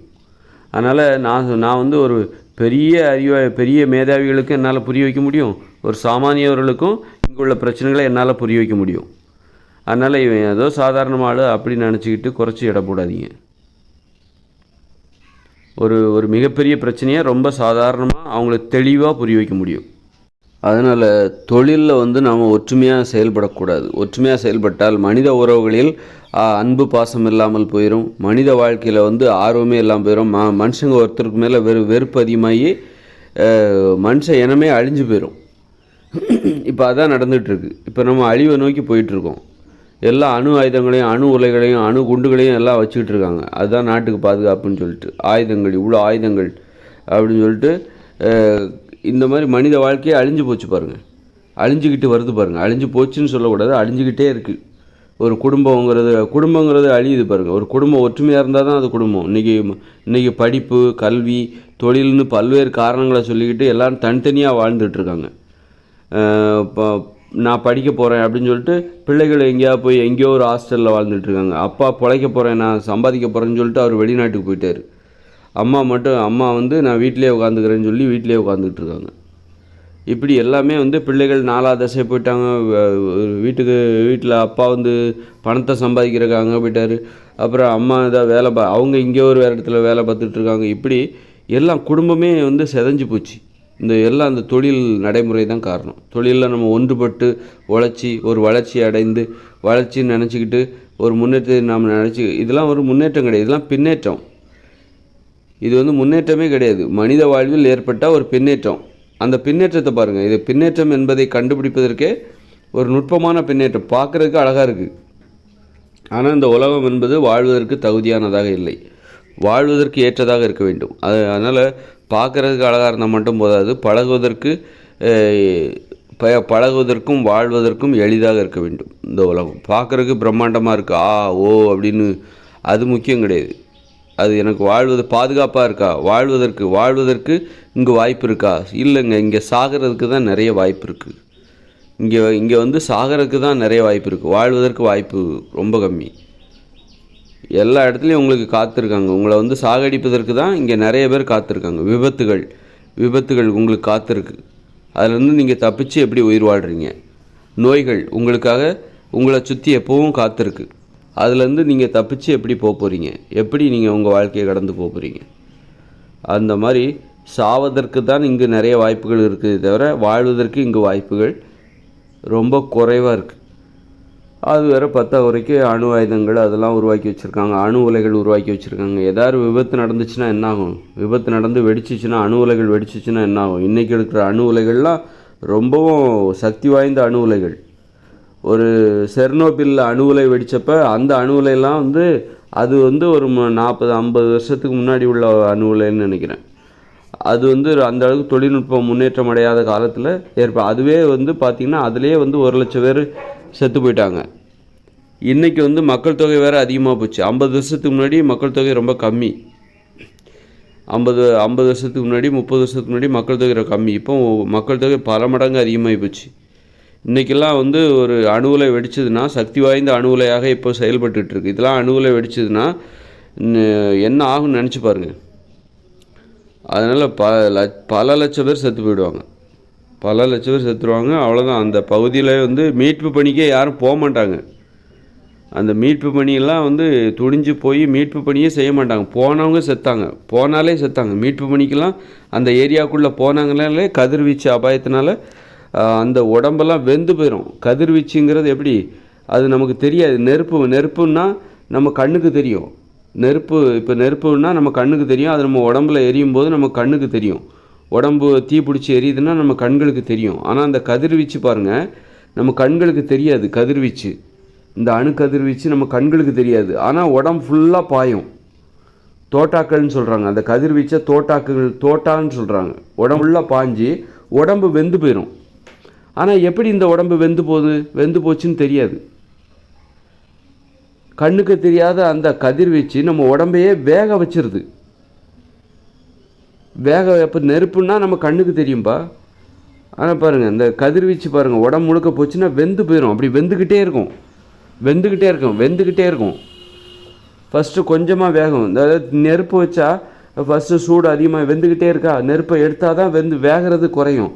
ஆனால் அந்த கதிர்வீச்சு அபாயம் இருக்குது பாருங்கள். ஒரு அணு உலை வெடிச்சதுன்னா அந்த அங்கே இருக்கிற அணு கதிர்கள் அந்த சுற்றி இருக்கிற ஒரு 2-3-10 கிலோமீட்டருக்கு சரௌண்டிங்கில் வாழ்ந்துக்கிட்டு இருக்கிற அந்த மக்கள் அந்த ஏரியாவுக்கு உள்ளே போனாலே போதும், அந்த கதிர்வீச்சுனால் பாதிக்கப்பட்டுச்சுன்னா உடம்பு அந்த கதிர்வீச்சு உன் கண்ணுக்கு தெரியாது, அப்படியே வெந்து போயிடும். உடம்பு படிப்படியாக வெந்து போயிடும். புற்றுநோய் டக்குன்னு வந்துடும். பல லட்சம் பேர் செத்து போயிடுவாங்க. அவ்வளோ ஆபத்து. காரணம் என்னென்னா மனுஷங்க மேலே உள்ள வெறுப்பு தான் காரணம். மனுஷங்களை நம்ம பயமுறுத்துகிறோம் பார்த்தீங்களா? மனுஷங்களை பயமுறுத்துகிறோம் பாருங்கள், பல்வேறு வகையில். காலையில் எழுந்துரு, படிக்கணும், வேலைக்கு போகணும், ஏன் வந்து வேலை செய்கிற இடத்துல தூங்குற, இன்னும் கஷ்டப்பட்டு வேலை பாரு, ஓவர் டைம், இப்படி 10 மணி நேரம் வேலை, கொத்தடிமையாக வேலை வாங்குறது, சம்பளம் கொடுக்கறது கிடையாது சரியாக, இப்படி பல கோணங்களில் மனுஷங்களை நம்ம சித்திரவதைப்படுத்திக்கிட்டு இருக்கோம். மனுஷங்களை சித்திரவதை பண்ணும்போது மனுஷங்க போடுற சாபம் தான் இந்த மாதிரி மனுஷங்க மேலே மனுஷங்களுக்கு உள்ள கொலைவெறி, பழி உணர்ச்சி, அதுதான் இப்படி வேலை செய்யுது. அது அப்படி ஒரு பழி உணர்ச்சியோடு வேலை பார்க்கும்போது அப்போ நாம் செய்கிற வேலை எல்லாமே மனுஷங்களை அழிக்கிற மாதிரி தான் அது உருவாகும். அதனால் மனுஷங்க மேலே அன்போடு வேறு வேலையை செய்யணும். ஒரு தொழிலை செய்யும்போது மனுஷங்க மேலே நமக்கு ஒரு அன்பு இருக்கணும், ஒரு பாசம் இருக்கணும். அப்போ தான் அந்த தொழில் நமக்கு நன்மையை செய்யும். நம்ம ஒரு தொழிலை செய்யும்போது மனுஷங்க மேலே மனுஷங்களுக்கு பழி உணர்ச்சி, கோபம், வெறுப்பு, அவமானம் இப்படி தான் வேலை செஞ்சிட்ருக்காங்க. அது பள்ளிக்கூடத்தில் பாருங்கள், பசங்களை போட்டு அடிக்கிறாங்க. வீட்டில் போனால் அப்பா அம்மா படிக்கலைன்னு போட்டு அந்த பசங்களை போட்டு அடிக்கிறாங்க. அந்த வாத்தியாரும் டீச்சர் என்ன பண்ணுறாங்க, பசங்களுக்கு வந்து படி தேர்வு அப்படின்னு சொல்லிட்டு, இல்லைன்னா அடிப்பேன் முட்டிகள் போ அப்படின்னு சொல்லி திட்டுறது, அவமானப்படுத்துறது. எங்கே போனாலும் அவமானம். அப்புறம் படித்து முடித்து கஷ்டப்பட்டு படித்து முடித்து வேலைக்கு போனால் அங்கே போய் அவமானம்.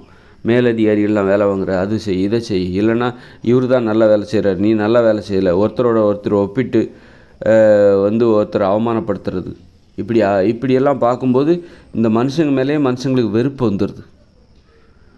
வெறுப்பு வந்தோடனே பழி உணர்ச்சி, இந்த மனுஷங்க செத்தா சந்தோஷப்படுகிற அந்த வக்கர உணர்வு, அதெல்லாம் இங்கேருந்து தான் உருவாகுது. அதனால் மனுஷங்களுக்கு மனுஷங்க மேலே உள்ள அந்த பழி உணர்ச்சியை இல்லாமல் செய்யணும், அன்பை ஏற்படுத்தணும்.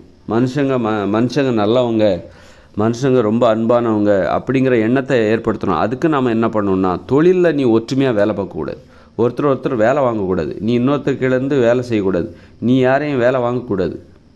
அப்போ அதுக்கு தகுந்த மாதிரி தொழிலையே மாற்றணும். ஏன்னா இந்த தொழிலில் நம்ம ஒற்றுமையாக இருந்தால் தான் இந்த தொழிலெலாம் செய்ய முடியும். ஒரு கட்டடத்தை ஒரு வீட்டை கட்டணும் அப்படின்னா பல பேரோட ஒற்றுமையை தேவை. ஒரு மருத்துவமனை செயல்படணும்னா பல பேரோட ஒத்துழைப்பு தேவை. ஒற்றுமையாக இருந்தால் தான் ஒரு மருத்துவமனை நடத்த முடியும். ஒரு தொழிற்சாலை, ஒரு பள்ளிகள், கல்லூரிகள், இப்படி வந்து இது எல்லாமே ஒன்றுபட்டால் தான் இந்த வேலையை செய்ய முடியும். ஒன்றுபட்டால் என்ன ஆகுது, மனுஷங்க மேலே உள்ள மரியாதை எல்லாம் போகுது. மனுஷங்க மேலே வெறுப்பு ஏற்படுது, பழி உணர்ச்சி ஏற்படுது. மனுஷங்க செத்தா சந்தோஷப்படுகிற அந்த வக்கர உணர்ச்சி வந்துடுது, சைக்கோ மாறிடுறாங்க. அதனால் மனுஷங்க மேலே மனுஷங்க அன்பாக இருக்கணும் அப்படின்னா நம்ம செய்கிற முறையவே மாற்றணும். இன்றைக்கி தொழிலுக்காக என்ன பண்ணுறாங்க, வெளிநாட்டுக்கு போய் குடும்பத்தை பிரிஞ்சு வேலை பார்க்குறாங்க. அப்போ இந்த தொழில் செய்கிற முறை மேலே மக்களுக்கு வெறுப்பு வருமா வராதா? இந்த இப்படிப்பட்ட தொழில் ஒரு 100 வருஷத்துக்கு முன்னாடி நான் பிறந்திருந்தா நான் இந்த குடும்பத்தோடு இருந்திருப்பேனே. இந்த மாதிரி தொழில் வளர்ச்சி தான் காரணம். நான் அந்த குடும்பத்தை பிரிஞ்சு வெளிநாட்டில் வேலை பார்க்குறதுக்கு காரணமே இந்த மாதிரியான தொழில் வளர்ச்சி தான் காரணம். அந்த மாதிரி இது ஒரு எல்லாத்துக்கும் சிலர் சந்தோஷமாக இருக்கிறாங்க, சிலருக்கு வந்து குடும்பத்தோடு வாழ்கிறாங்க, இன்னொருத்தர் பணத்தை சம்பாதிக்கிறாங்க, குடும்பத்தை பிரிஞ்சிடுறாங்க. அப்போ இது எல்லாத்துக்கும் பொதுவானதாக இல்லை. ஒரு பிரச்சனை வந்து எல்லாத்துக்கும் பொதுவானதாக இருந்தால் கூட ஒரு அமைதி வரும். ஆனால் இது ஒரு பிரச்சனைனா சிலருக்கு சாதகமாக இருக்குது, சிலருக்கு உள்ளூர்லேயே ஒரு கவர்மெண்ட் வேலை, சிலருக்கு பார்த்திங்கன்னா வெளிநாட்டில் ஒரு தனியார் கம்பெனியில் போய் வேலை, குடும்பத்தை பிரிஞ்சு. சிலர் உள்ளூர்லேயே குடும்பமாக இருக்காங்க, சிலர் பார்த்தா குடும்பத்தை பிரிஞ்சு 4 திசையிலும் பிரிஞ்சு செதறி போய் கிடக்கிறாங்க. இப்படி பார்த்தா பாரபட்சம். ஒருத்தர் பணக்காரராக இருக்கார், ஒருத்தர் வாடகை வீட்டில் இருக்கார், ஓனர்கிட்ட திட்டு வாங்கிட்டு இருக்கிறாரு. இன்னொருத்தர் பார்த்தா பணக்காரராக கோடீஸ்வரராக இருக்கார், ஏகப்பட்ட வீடு வச்சுருக்காரு. இப்படி ஏகப்பட்ட பாரபட்சம். ஒருத்தர் நல்ல உணவு சாப்பிட்றாரு, ஒருத்தர் வந்து உடம்புல உள்ள நோய்க்கு நல்லா மருத்துவம் பார்க்க முடியல. ஏகப்பட்ட பாரபட்சம். எல்லாருக்கும் இங்கே பொதுவான நீதியே இல்லை. அது மிக முக்கியமான காரணம். மனுஷங்க மேலே மனுஷங்களுக்கு வெறுப்பு வர்றது காரணம். இங்கே வந்து ஒரு பொதுவான நீதி இல்லை. எல்லாருமே ஒரு ஏற்றத்தாழ்வுகள். அவர் நல்லா வாழ்கிறாரு, இவர் மோசமாக வாழ்கிறாரு. அவர் நல்லா ஜாலியாக இருக்கார், அவர் பார்த்திங்கன்னா அவரோட வேலையை பார்த்திங்கன்னா 10 வீட்டை கட்டிட்டு வாடகைக்கு விட்டுட்டு வாடகை வாங்கியே உட்காந்தே சாப்பிட்றாரு.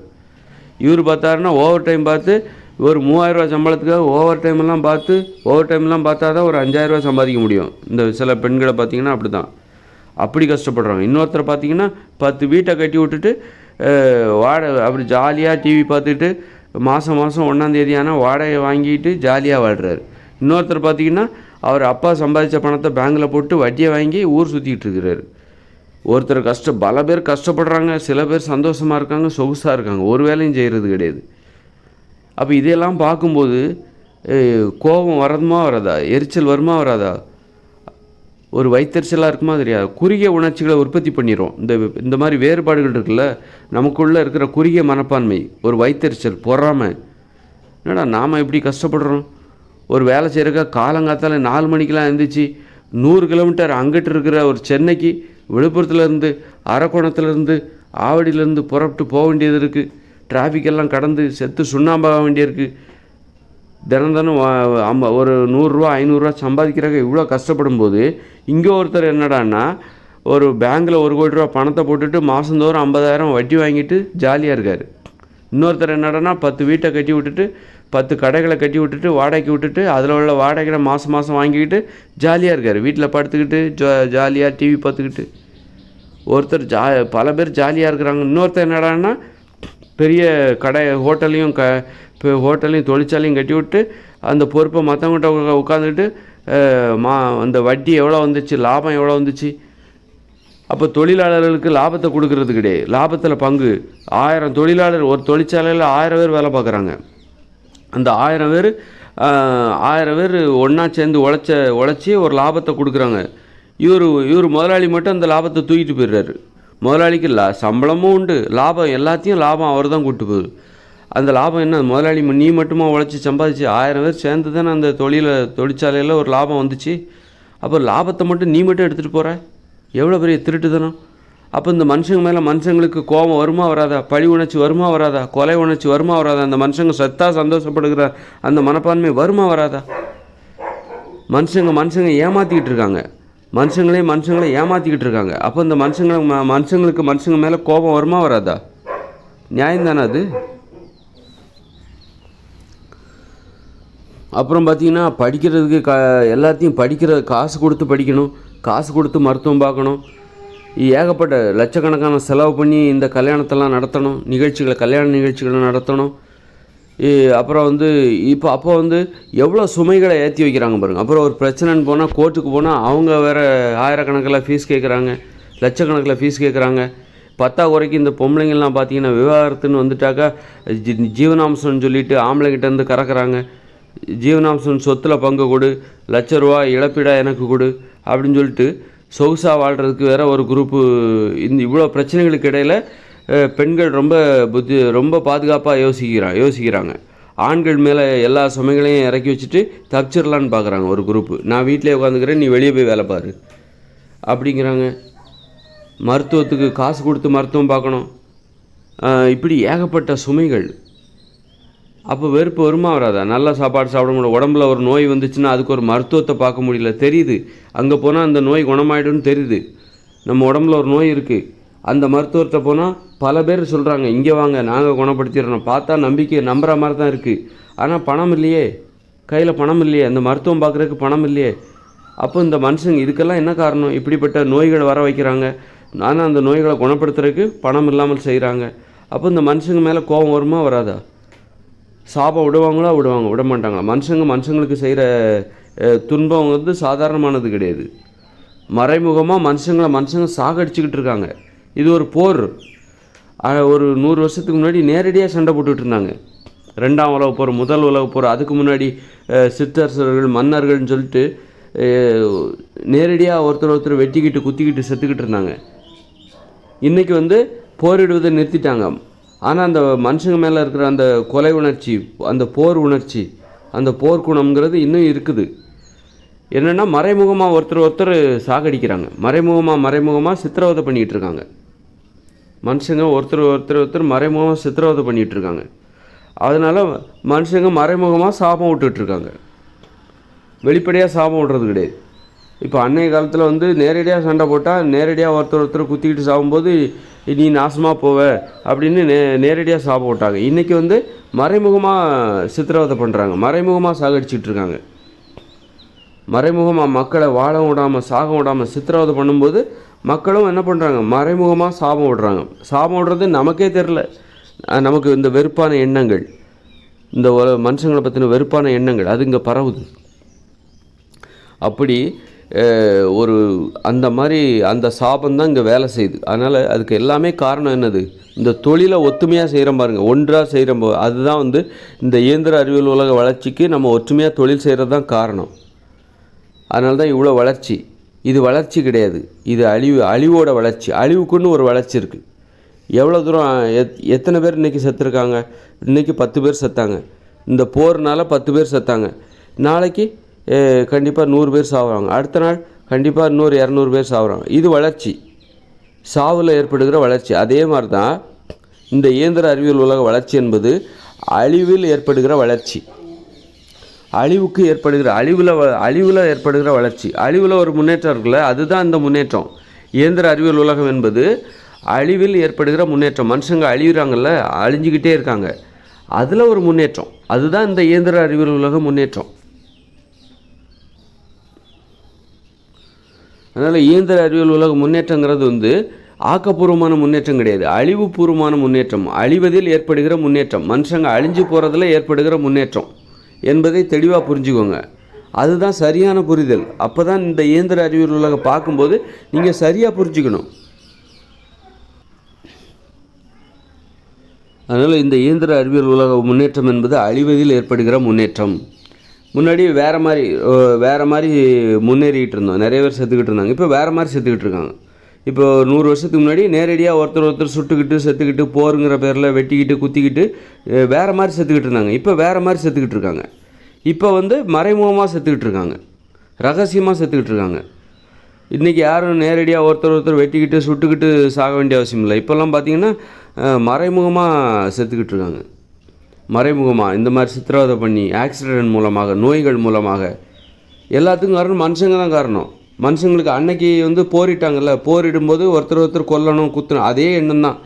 அவனை வெட்டணும், இவனை கொல்லணும். நான் 10 பேரை கொன்னிருக்கேன் போரில். இது வரைக்கும் நடந்த போரில் 10 பேர்த்தை நான் கொண்டிருக்கேன், கிட்டத்தட்ட ஒரு 100 பேர்த்தையாக நான் கொண்டிருப்பேன் அப்படின்னு சொல்லிட்டு பெருமைப்படுவாங்களா, அதே அந்த மனநிலை தான். அப்போ ஒரு மனநிலைங்கிறது பாருங்கள், கொல்லணும், குத்தணும், வெட்டணும், அதுதான் அவனுக்கு பெருமை. சாகடிக்கணும், அதுதான் மனுஷங்களுக்கு பெருமை. இப்போவும் அதே தான். இப்போ ஆனால் அந்த மாதிரி சொல்கிறது இல்லை, ஆனால் அது நடந்துகிட்டு இருக்கு. அப்போ நம்ம இன்றைக்கி இந்த இயந்திர அறிவியல் உள்ளவங்க ரொம்ப பெருமையாக நினைக்கிறோம் அப்படின்னா, அப்போ அந்த பெருமை இவ்வளோ முன்னேறிட்டோம், வானத்துக்கு போய் விண்வெளிக்கு போயிட்டோம், வேற்று கிரகத்துக்கு போயிட்டோம் அப்படின்னு நம்ம பெருமைப்படுறோம்ல. அந்த பெருமைங்கிறது எதுவாக இருக்குன்னா மனுஷங்களை அழிப்பதில் தான், சாகடிப்பதில் தான் நமக்கு பெருமைப்படுறோன்னு அர்த்தம். நீ இந்த இயந்திர அறிவியல் உலகத்தை பற்றி நீ பெருமைப்பட்டன்னா உன்னுடைய பெருமையின் உள்ள அர்த்தம் என்ன தெரியுமா? இந்த மனுஷங்களை அழிக்கிறதுல நீ பெருமைப்படுற. அழிக்கிறதுக்காகவே ஒரு உலகத்தை உருவாக்கி வச்சுருக்காங்க. மனுஷங்களை அழிக்கிறதுக்காகவே ஒரு உலகம். சந்தோஷத்தை அழிக்கணும், மனுஷங்க வாழ்க்கையில் இருக்கிற அமைதியை, நிம்மதியை அழிக்கணும், அன்பு அழிக்கணும், ஆயுள் காலத்தை அழிக்கணும், உடம்பை அழிக்கணும், உடல் நலத்தை அழிக்கணும், ஆரோக்கியத்தை அழிக்கணும், பாதுகாப்பை அழிக்கணும், மகிழ்ச்சியை அழிக்கணும். இப்படி பல குணங்களில் அழிப்புங்கிறது ஒருத்தர் கொலை பண்ணுறது மட்டும் கிடையாது. அவருடைய வாழ்க்கையில் உள்ள அமைதியை அழிப்பது, சந்தோஷத்தை அழிக்கிறது, அன்பை அழிப்பது, பாசத்தை அழிப்பது, இப்படி அழிக்கிறது தான். பல்வேறு குணங்களில் ஒவ்வொருத்தரும் எப்படியெல்லாம் இந்த மனுஷங்களை சித்திரவதை பண்ணலாம், சந்தோஷமாக வாழ விடாமல் பண்ணலாம் அப்படிங்கிறதுக்கான ஒரு முயற்சி தான் இந்த உலகத்தில் நடந்துகிட்ருக்கு. அதனால் நம்ம முன்னேற்றம்னு நம்ம நினைக்கிறோம் பார்த்திங்களா. இந்த இயந்திர அறிவியல் உலகில் நம்ம முன்னேறிக்கிட்டு இருக்கோம், முன்னேறதுக்காக உழைச்சிக்கிட்டு இருக்கோம் பாருங்கள். எல்லாம் எதுக்குதுன்னா அழிக்கிறதுக்காக முன்னேறிட்டு இருக்கோம். அழிப்பதில் ஏற்படுகிற முன்னேற்றம், அழிவில் ஏற்படுகிற முன்னேற்றம். அழிப்பதற்காக தான் நம்ம ஒன்றா உட்காந்து வேலை செஞ்சிட்ருக்கோம். நம்ம தொழிலில் ஒற்றுமையாக வேலை பார்க்குறோம் பாருங்கள், அதுதான் இந்த அழிவுக்கெல்லாம் காரணம். அப்படின்னா நாம் ஏன் ஒற்றுமையாக வேலை பார்க்குறோம் அப்படின்னா இந்த மனுஷங்களை அழிக்கணும் அப்படிங்கிறதுக்காக ஒற்றுமையாக வேலை பார்த்துட்ருக்கோம். அன்னைக்கு போரிட்டாங்களா, அது அவங்களுக்கு தொழில். ஒற்றுமையாக சேர்ந்து போரிட்டாங்க அப்படின்னா என்ன, ஒற்றுமையாக செய்து அந்த போர் என்கிற அந்த தொழிலை செய்கிறார்கள். போர் என்கிறது ஒரு தொழில் தானே, இராணுவங்கிறது ஒரு தொழில் தானே. பாருங்கள், தொழில் ஒற்றுமையாக செஞ்சு அவங்க ஒரு தொழில் செய்கிறாங்க. ஆனால் அந்த தொழிலுக்கு பேர் போரிடுவது. அப்போது ஒற்றுமையாக சேர்ந்து எதுக்காக ஒற்றுமையாக இருக்காங்க, தொழிலில் ஏன் ஒன்றுபடுகிறார்கள்?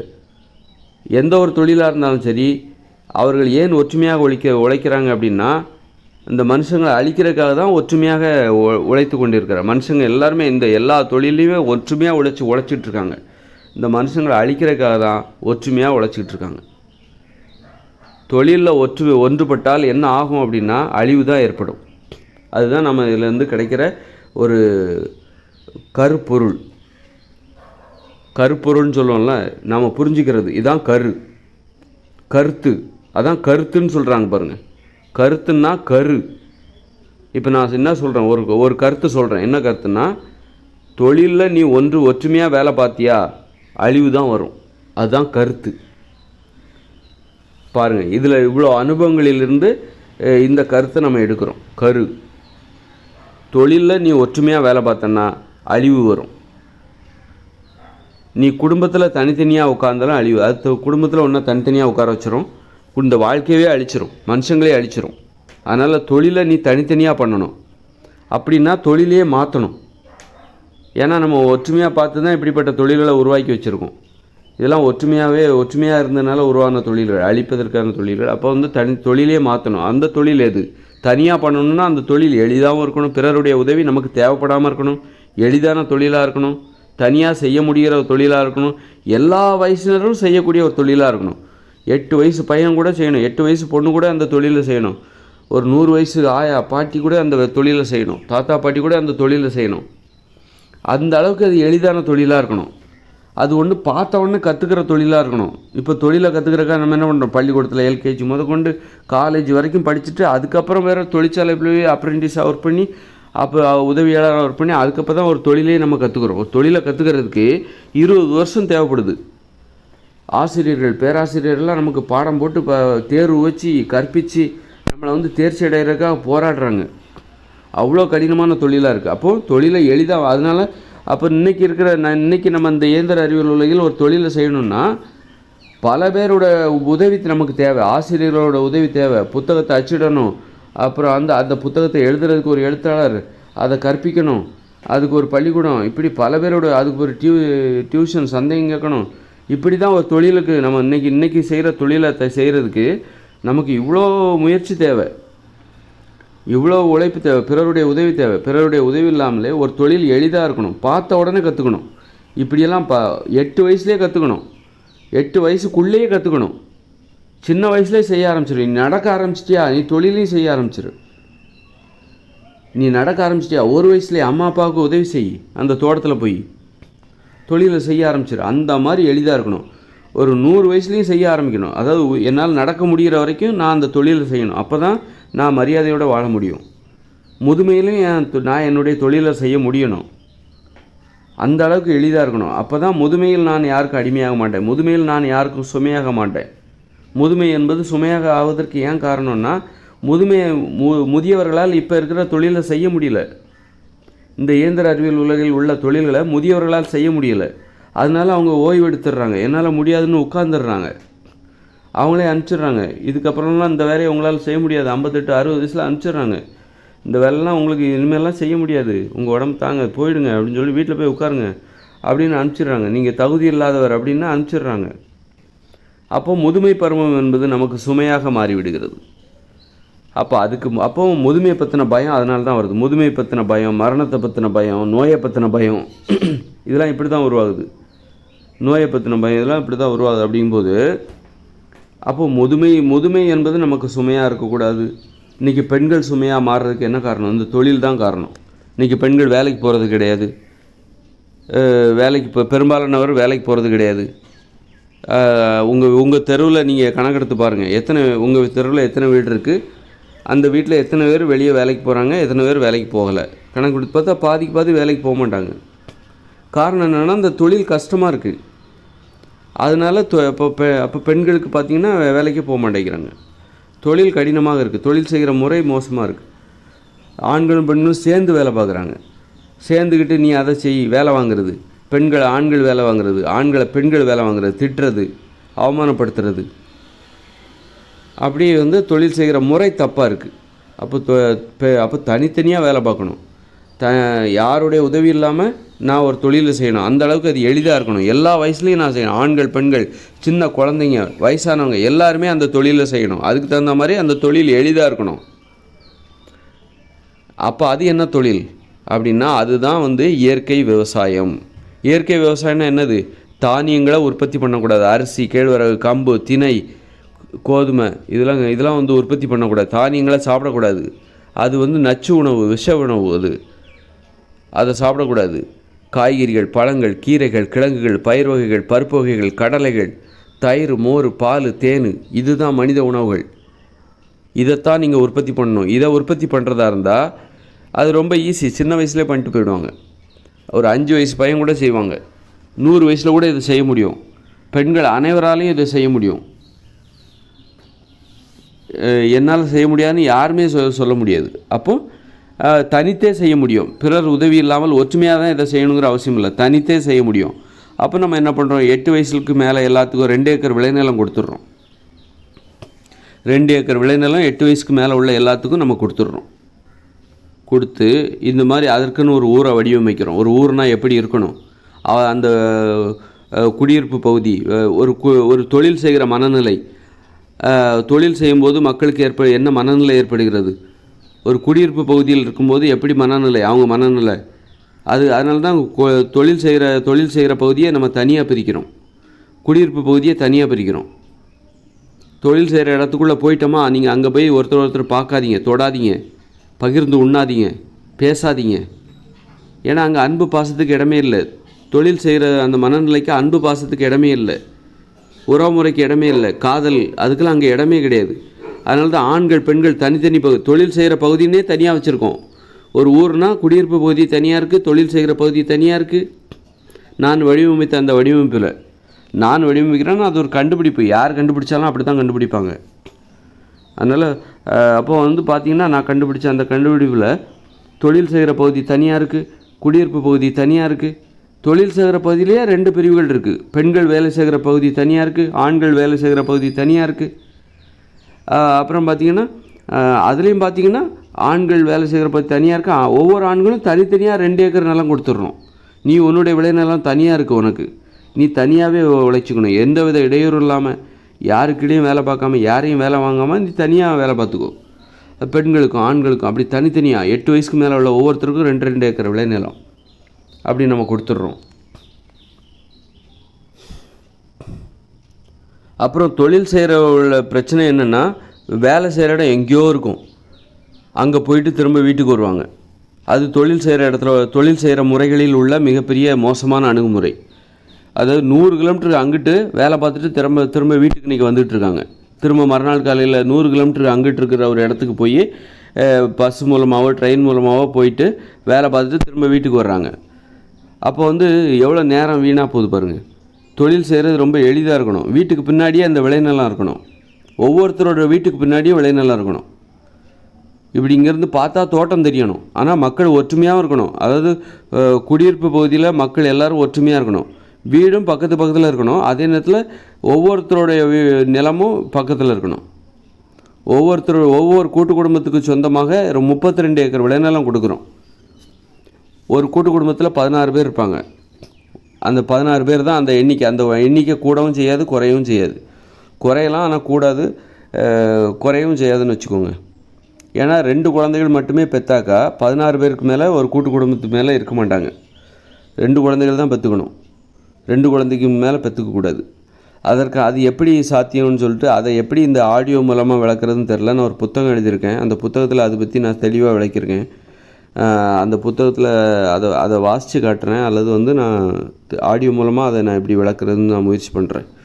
அது மாதிரி 16 பேருக்கு ஒருத்தருக்கு முன்கூட்டியே 32 ஏக்கர் விளைநிலம் ஒரு கூட்டு குடும்பத்துக்கு சொந்தமாக கொடுக்கப்பட்டிருக்கும். அந்த 32 ஏக்கர் விளைநிலமும் ஒவ்வொரு கூட்டு குடும்பத்திற்கு பின்னாடியும் இருக்கும்.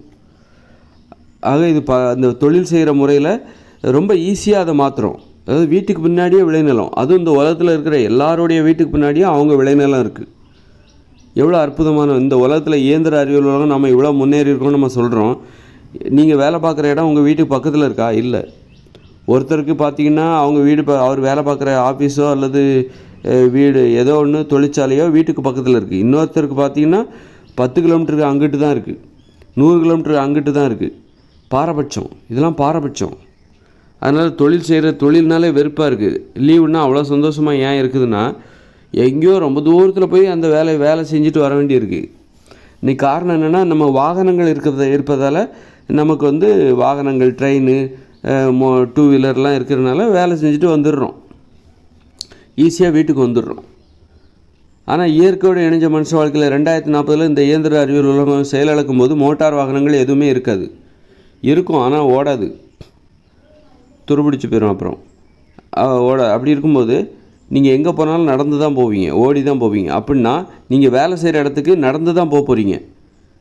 அப்படின்னா ரொம்ப தூரமாக உங்கள் தோட்டம் ரொம்ப தூரத்தில் இருந்ததுன்னு வச்சுக்கோங்களேன், எல்லாருமே விவசாயம் தான் பார்க்க போகிறாங்க. அப்படின்னா உங்கள் தோட்டம் ரொம்ப தூரத்தில் இருந்ததுன்னா நீங்கள் டெய்லி உங்கள் ரொம்ப தூரத்தில் இருக்கிற அந்த தோட்டத்துக்கு போயிட்டு திரும்ப வீடு வந்து சேரக்குள்ளே உங்களுக்கு தொழில்னாலே வெறுப்பு வந்துடும். என்னடா இது, தோட்டத்துக்கு போகணுமா, வீட்டுக்கு போகணுமா, வீட்டுக்கு போகணுன்னாலும் வெறுப்பாக இருக்கும், தோட்டத்துக்கு போகணுன்னாலும் வெறுப்பாக இருக்கும். அப்போ என்ன செய்ய ஆரம்பிச்சிருவாங்கன்னா, குதிரையில் போக ஆரம்பிச்சிருவாங்க, கழுதை மேலே உட்காந்து போக ஆரம்பிச்சிருவாங்க, எருவு மாடு மேலே உட்காந்து போக ஆரம்பிச்சிருவாங்க, சோம்பேறித்தனத்தின் காரணமாக.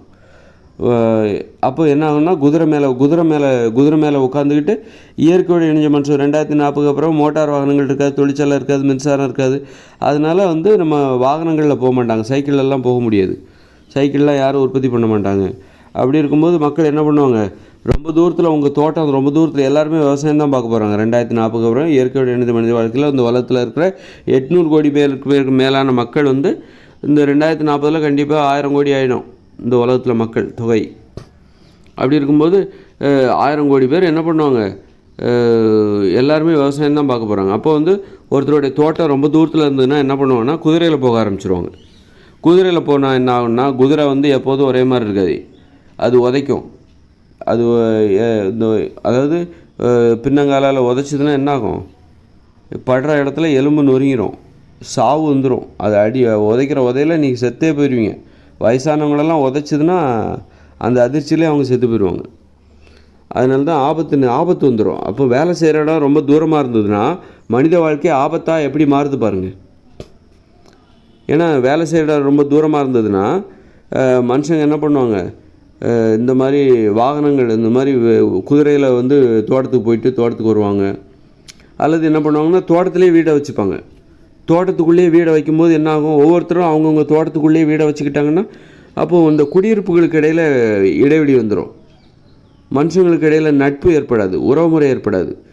நட்பு ஏற்படணும்னா அவங்க வீட்டு பக்கத்துலேயே எல்லாருமே குடியிருப்புன்னா ஒரு வீடு பக்கத்தில் இருக்கணும். அப்போ தான் நட்பு ஏற்படும், உறவுமுறை ஏற்படும். இப்போ நம்ம தொலைபேசி வச்சுருக்கோம், ஃபோன் வச்சுருக்கோம், அதனால் ஊரில் இருக்கிற நம்ம ஃப்ரெண்ட்ஸ்கிட்ட நம்ம பேசிக்கிறோம். இயற்கை 2040 அப்புறம் மொபைல் ஃபோன்லாம் வேலை செய்யாது. அப்போ அங்கே வந்து நட்பு தேவை, சொந்த பந்தங்கள் தேவை, உறவினர்கள் தேவை. அப்போ நீங்கள் அங்கே வந்து ஒவ்வொரு தோட்டமாக விவசாயம் பண்ணும்போது ஒரு தோட்டத்துக்குள்ளே ஒரு குடும்பம் இருக்குன்னு வச்சுக்கிங்க, இன்னொரு தோட்டத்துக்குள்ளே இன்னொரு குடும்பம். அப்போது ஒரு குடும்பமும் இன்னொரு குடும்பமும் ஒரு நிறைய இடைவெளி வந்துடும். ஒரு குடும்பத்தினர் இன்னொரு குடும்பத்தை பார்த்துக்க முடியாது, பேசிக்க முடியாது. சந்தித்து பேசுகிறதே எப்போவாவது ஒரு வாட்டி தான் பேசுவாங்க.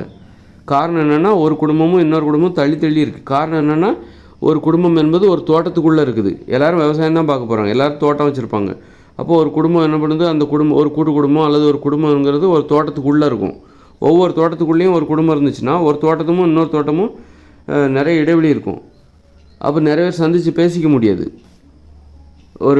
ஒரு நட்பு ஏற்படாது, ஒரு காதல் ஏற்படாது, ஒரு உறவுமுறை ஏற்படாது. மனுஷங்க விளையாடுறதுக்கு ஆள் தேவை, தினமும் விளையாடணும், தினமும் பேசணும். தனித்தனியாக நீங்கள் வாழ்ந்தீங்கன்னா உறவுமுறை ஏற்படாது, மனுஷங்களை பற்றின அறிவு ஏற்படாது. மனுஷங்களை நல்லவங்களா கெட்டவங்களா எப்படியெல்லாம் யோசிப்பாங்க, இந்த அறிவுங்கிறதே ஏற்படாது. ஒரு விளையாட முடியாது, ஒரு அனுபவங்களே ஏற்படாது.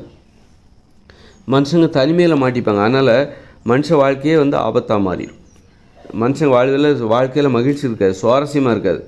என்னடா மனுஷ வாழ்க்கை, திங்கிறது தூங்குறது அப்படின்னு தான் ஆகி போயிடும். அதனால் மனுஷங்க குடியிருப்பு பகுதி ஒற்றுமையாக பக்கத்தில் வசிக்கணும். அப்போ தான் நட்பு ஏற்படும், காதல் ஏற்படும், உறவுமுறை ஏற்படும்.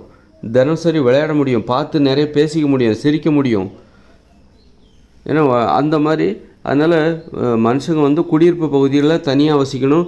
அதனால் அதே நேரத்தில் தொழில் செய்கிற பகுதி தூரமாகவும் இருக்கக்கூடாது, எல்லாத்துக்கும் ஒரே மாதிரி இருக்கணும். ஒருத்தருக்கு பார்த்தா தொழில் செய்கிற பகுதி பக்கத்தில் இருக்குது, இன்னொருத்தருக்கு பார்த்தா தொழில் செய்கிற பகுதி தூரத்தில் இருக்குது. இப்போ இந்த மாதிரி பாரபட்சம்லாம் இருக்கக்கூடாது. இவர் பார்த்தா ஒருத்தர் வந்து என்ன பண்ணுறாரு, தன்னுடைய ஆஃபீஸுக்கு 8:30க்கு புறப்பட்டா போதும், 9 மணிக்கு ஆஃபீஸ் அப்படின்னா 8:30க்கு புறப்பட்டா போதும். வீட்டிலேருந்து 8:45 போனால் நடந்தே அவர் ஆஃபீஸுக்கு போயிடுறார், ரொம்ப பக்கத்தில் இருக்குது. இன்னொருத்தர் பார்த்தா அவர் வேலை செய்கிற இடத்துக்கு 1 மணி நேரத்துக்கு முன்னாடியே புறப்பட வேண்டியிருக்கு. 60 கிலோமீட்டர் அங்கிட்டு அவருடைய வீடு இருக்குது. அவர் என்ன பண்ணுறாரு, 2 வீலரில் எடுத்துகிட்டு ஆஃபீஸுக்கு போகிறாரு. 1 மணி நேரத்துக்கு 9 மணிக்கு ஆஃபீஸ்னால் 7:30க்கே வீட்டிலேருந்து புறப்பட வேண்டியிருக்கு. பாரபட்சம். ஒருத்தர் சௌரியமாக இருக்கார், ஒருத்தர் வந்து கஷ்டப்படுறாரு. அப்போது என்ன ஆகும்னா பொறாமை வருமா வராதா? வரும்ல. வைத்தறிச்சல் வருமா வராதா? நாம் கஷ்டப்படுறோம், இன்னொருத்தர் சௌகரியமாக இருக்காங்க. அப்படி பாரபட்சம் நிறைந்த இந்த இயந்திர அறிவியல் உள்ள வாழ்க்கை. அது காரணம் பார்த்திங்கன்னா தொழில் தான் மனுஷ வாழ்க்கையை சின்னாப்பனமாக்கிட்டு இருக்குது. இந்த தொழிலும் தொழில் செய்கிற முறையும், நாம் செய்கிற தொழில் செய்கிற முறை. இந்த தொழில் பார்த்திங்கன்னா தொழிற்சாலை அதெல்லாம் பார்த்திங்கன்னா இந்த காற்றை மாசுபடுத்துது, நிலத்தை மாசுபடுத்துது. அதில் உள்ள உணவுலாம் அப்படி கஷ்டப்பட்டு உற்பத்தி பண்ணுகிற உணவுகள்லாம் பார்த்திங்கன்னா உணவு தயாரிப்புகள் எல்லாமே மனுஷங்களுக்கு நாசத்தை. அப்புறம் அந்த தொழில் செய்கிற முறை அதுவும் மனித வாழ்க்கையை நாசப்படுத்துது. அதனால் தொழிலையே மாற்றணும், தொழில் செய்கிற முறையே மாற்றணும், இந்த உலகத்தையே மாற்ற வேண்டிய கட்டாயம் இருக்குது. இந்த இயந்திர அறிவியல் உலகம் 2040 செயலிழந்துடும், புட்டுக்கும். இந்த இயந்திர அறிவியல் உலகம் இருக்குல்ல 2040 புட்டுக்கும். அப்புறம் தான் புதிய உலகம் வரப்போகுது, இயற்கையோடு இணைந்த மனித வாழ்க்கை வரப்போகுது. இது புட்டுக்க வேண்டிய உலகம்தான். இது அதனால தான் மனுஷங்க இந்த உலகம் அழியணுங்கிற ஆசை எல்லாத்துக்குமே இருக்குது. இது நமக்கு பெரிய சுகத்தை கொடுத்தாலும், பெரிய இன்பத்தை கொடுத்தாலும், பெரிய துன்பத்தையும் கொடுக்குது. பேரின்பத்தை கொடுக்குது, அதே நேரத்தில் பெருந்துன்பத்தையும் இது கொடுக்குது. பெருந்துன்பத்தை கொடுக்கும்போது நம்மளால் தாங்கிக்க முடியல.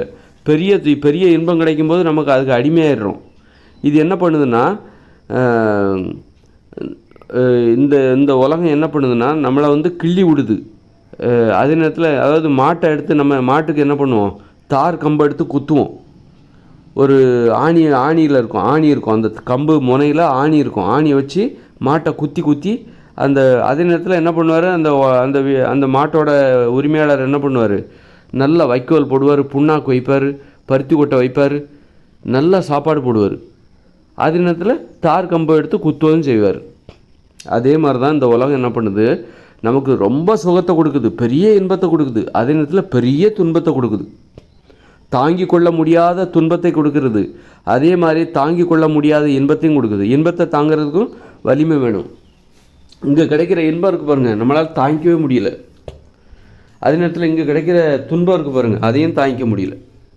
பெரிய இன்பத்தை கொடுக்குது, பெரிய துன்பத்தையும் கொடுக்குது. போதுண்டா சாமி, இந்த வேலை பெரிய இன்பமும் வேண்டாம், பெரிய துன்பமும் வேண்டாம். பார்த்திங்கன்னா ஒரு மோட்டார் ஆக்சிடெண்ட்டில் ஒரு மாதத்துக்கு முன்னாடி ஒருத்தருக்கு அவர் ஒரு தப்புமே பண்ணல, ஓரமாக தான் போயிட்டு இருந்தார், நண்பரோடு போயிட்டுருக்காரு. ஒருத்தன் குடிச்சுவிட்டு வண்டியை ஓட்டிட்டு காலில் மோதி காலே துண்டாக போச்சு. அந்த காலை காப்பாற்ற முடியல. இப்போ ஒரு கால் இல்லாமல் எத்தனை வருஷம் ஆனாலும் அவருக்கு அந்த வலி இருந்துக்கிட்டே இருக்கும். இந்த துன்பத்துக்கு மருந்தே கிடையாது. இந்த துன்பத்தை போக்குறதுக்கு மருந்தே கிடையாது, இதுக்கு நிவாரணமே கிடையாது. இதுதான் மிகப்பெரிய பெருந்துன்பம். அதுக்கு ஆறுதலே தேவையில்லை. ஆறுதல் வேலை செய்யாதங்க. யாரும் ஆறுதல் சொல்லி அவங்க அம்மாலாம் சொல்கிறாங்களாம், என்ன சொல்கிறாங்க, நான் இருக்கேன்டா, நீ ஏன்டா கவலைப்படுற, நான் இருக்கேன், ஒன்று நான் பார்த்துக்கிறேன், நீ கவலைப்படுற. இந்த ஆறுதல்லாம் அங்கே வேலை செய்யுமா? இந்த ஆறுதல் ஆறுதலை தருமா? இதெல்லாம் ஒரு ஆறுதலா? அப்படிப்பட்ட உலகத்தில் நம்ம வாழ்ந்துட்டுருக்கோம். அதனால் பெரிய இன்பமும் வேண்டாம், பெரிய துன்பமும் எங்களுக்கு வேண்டாம்ப்பா. இந்த இயந்திர அறிவியல் உலகுக்கு ஒரு கோடி கும்பிடு, ஆளை விடுறா சாமி. நாங்கள் போயிட்டு குடிசையில் வாழ்ந்துக்கிறோம், நாங்கள் போயிட்டு இயற்கையோடு இணைஞ்சு அந்த இயற்கையோடு இயற்கையாக அந்த காடுகளில் வாழ்ந்து கொள்கிறோம். நாங்களே ஒரு திட்டமிட்ட ஒரு காட்டை உருவாக்கி பாதுகாப்பான ஒரு உலகத்தில் நாங்கள் வாழ்ந்துக்கிறோம். போதும் கூட, நீங்களும் உங்கள் இயந்திர அறிவியல் உலகமும் ஆளை விடுங்கடா சாமி அப்படின்னு சொல்லிட்டு மக்கள் எல்லாரும் இந்த உலகம் அழிஞ்சால் சந்தோஷப்படுறாங்க, அழிவதற்காக காத்துக்கிட்டு இருக்காங்க. இந்த உலகம் எப்படா அழியும்னு காத்துக்கிட்டு இருக்காங்க.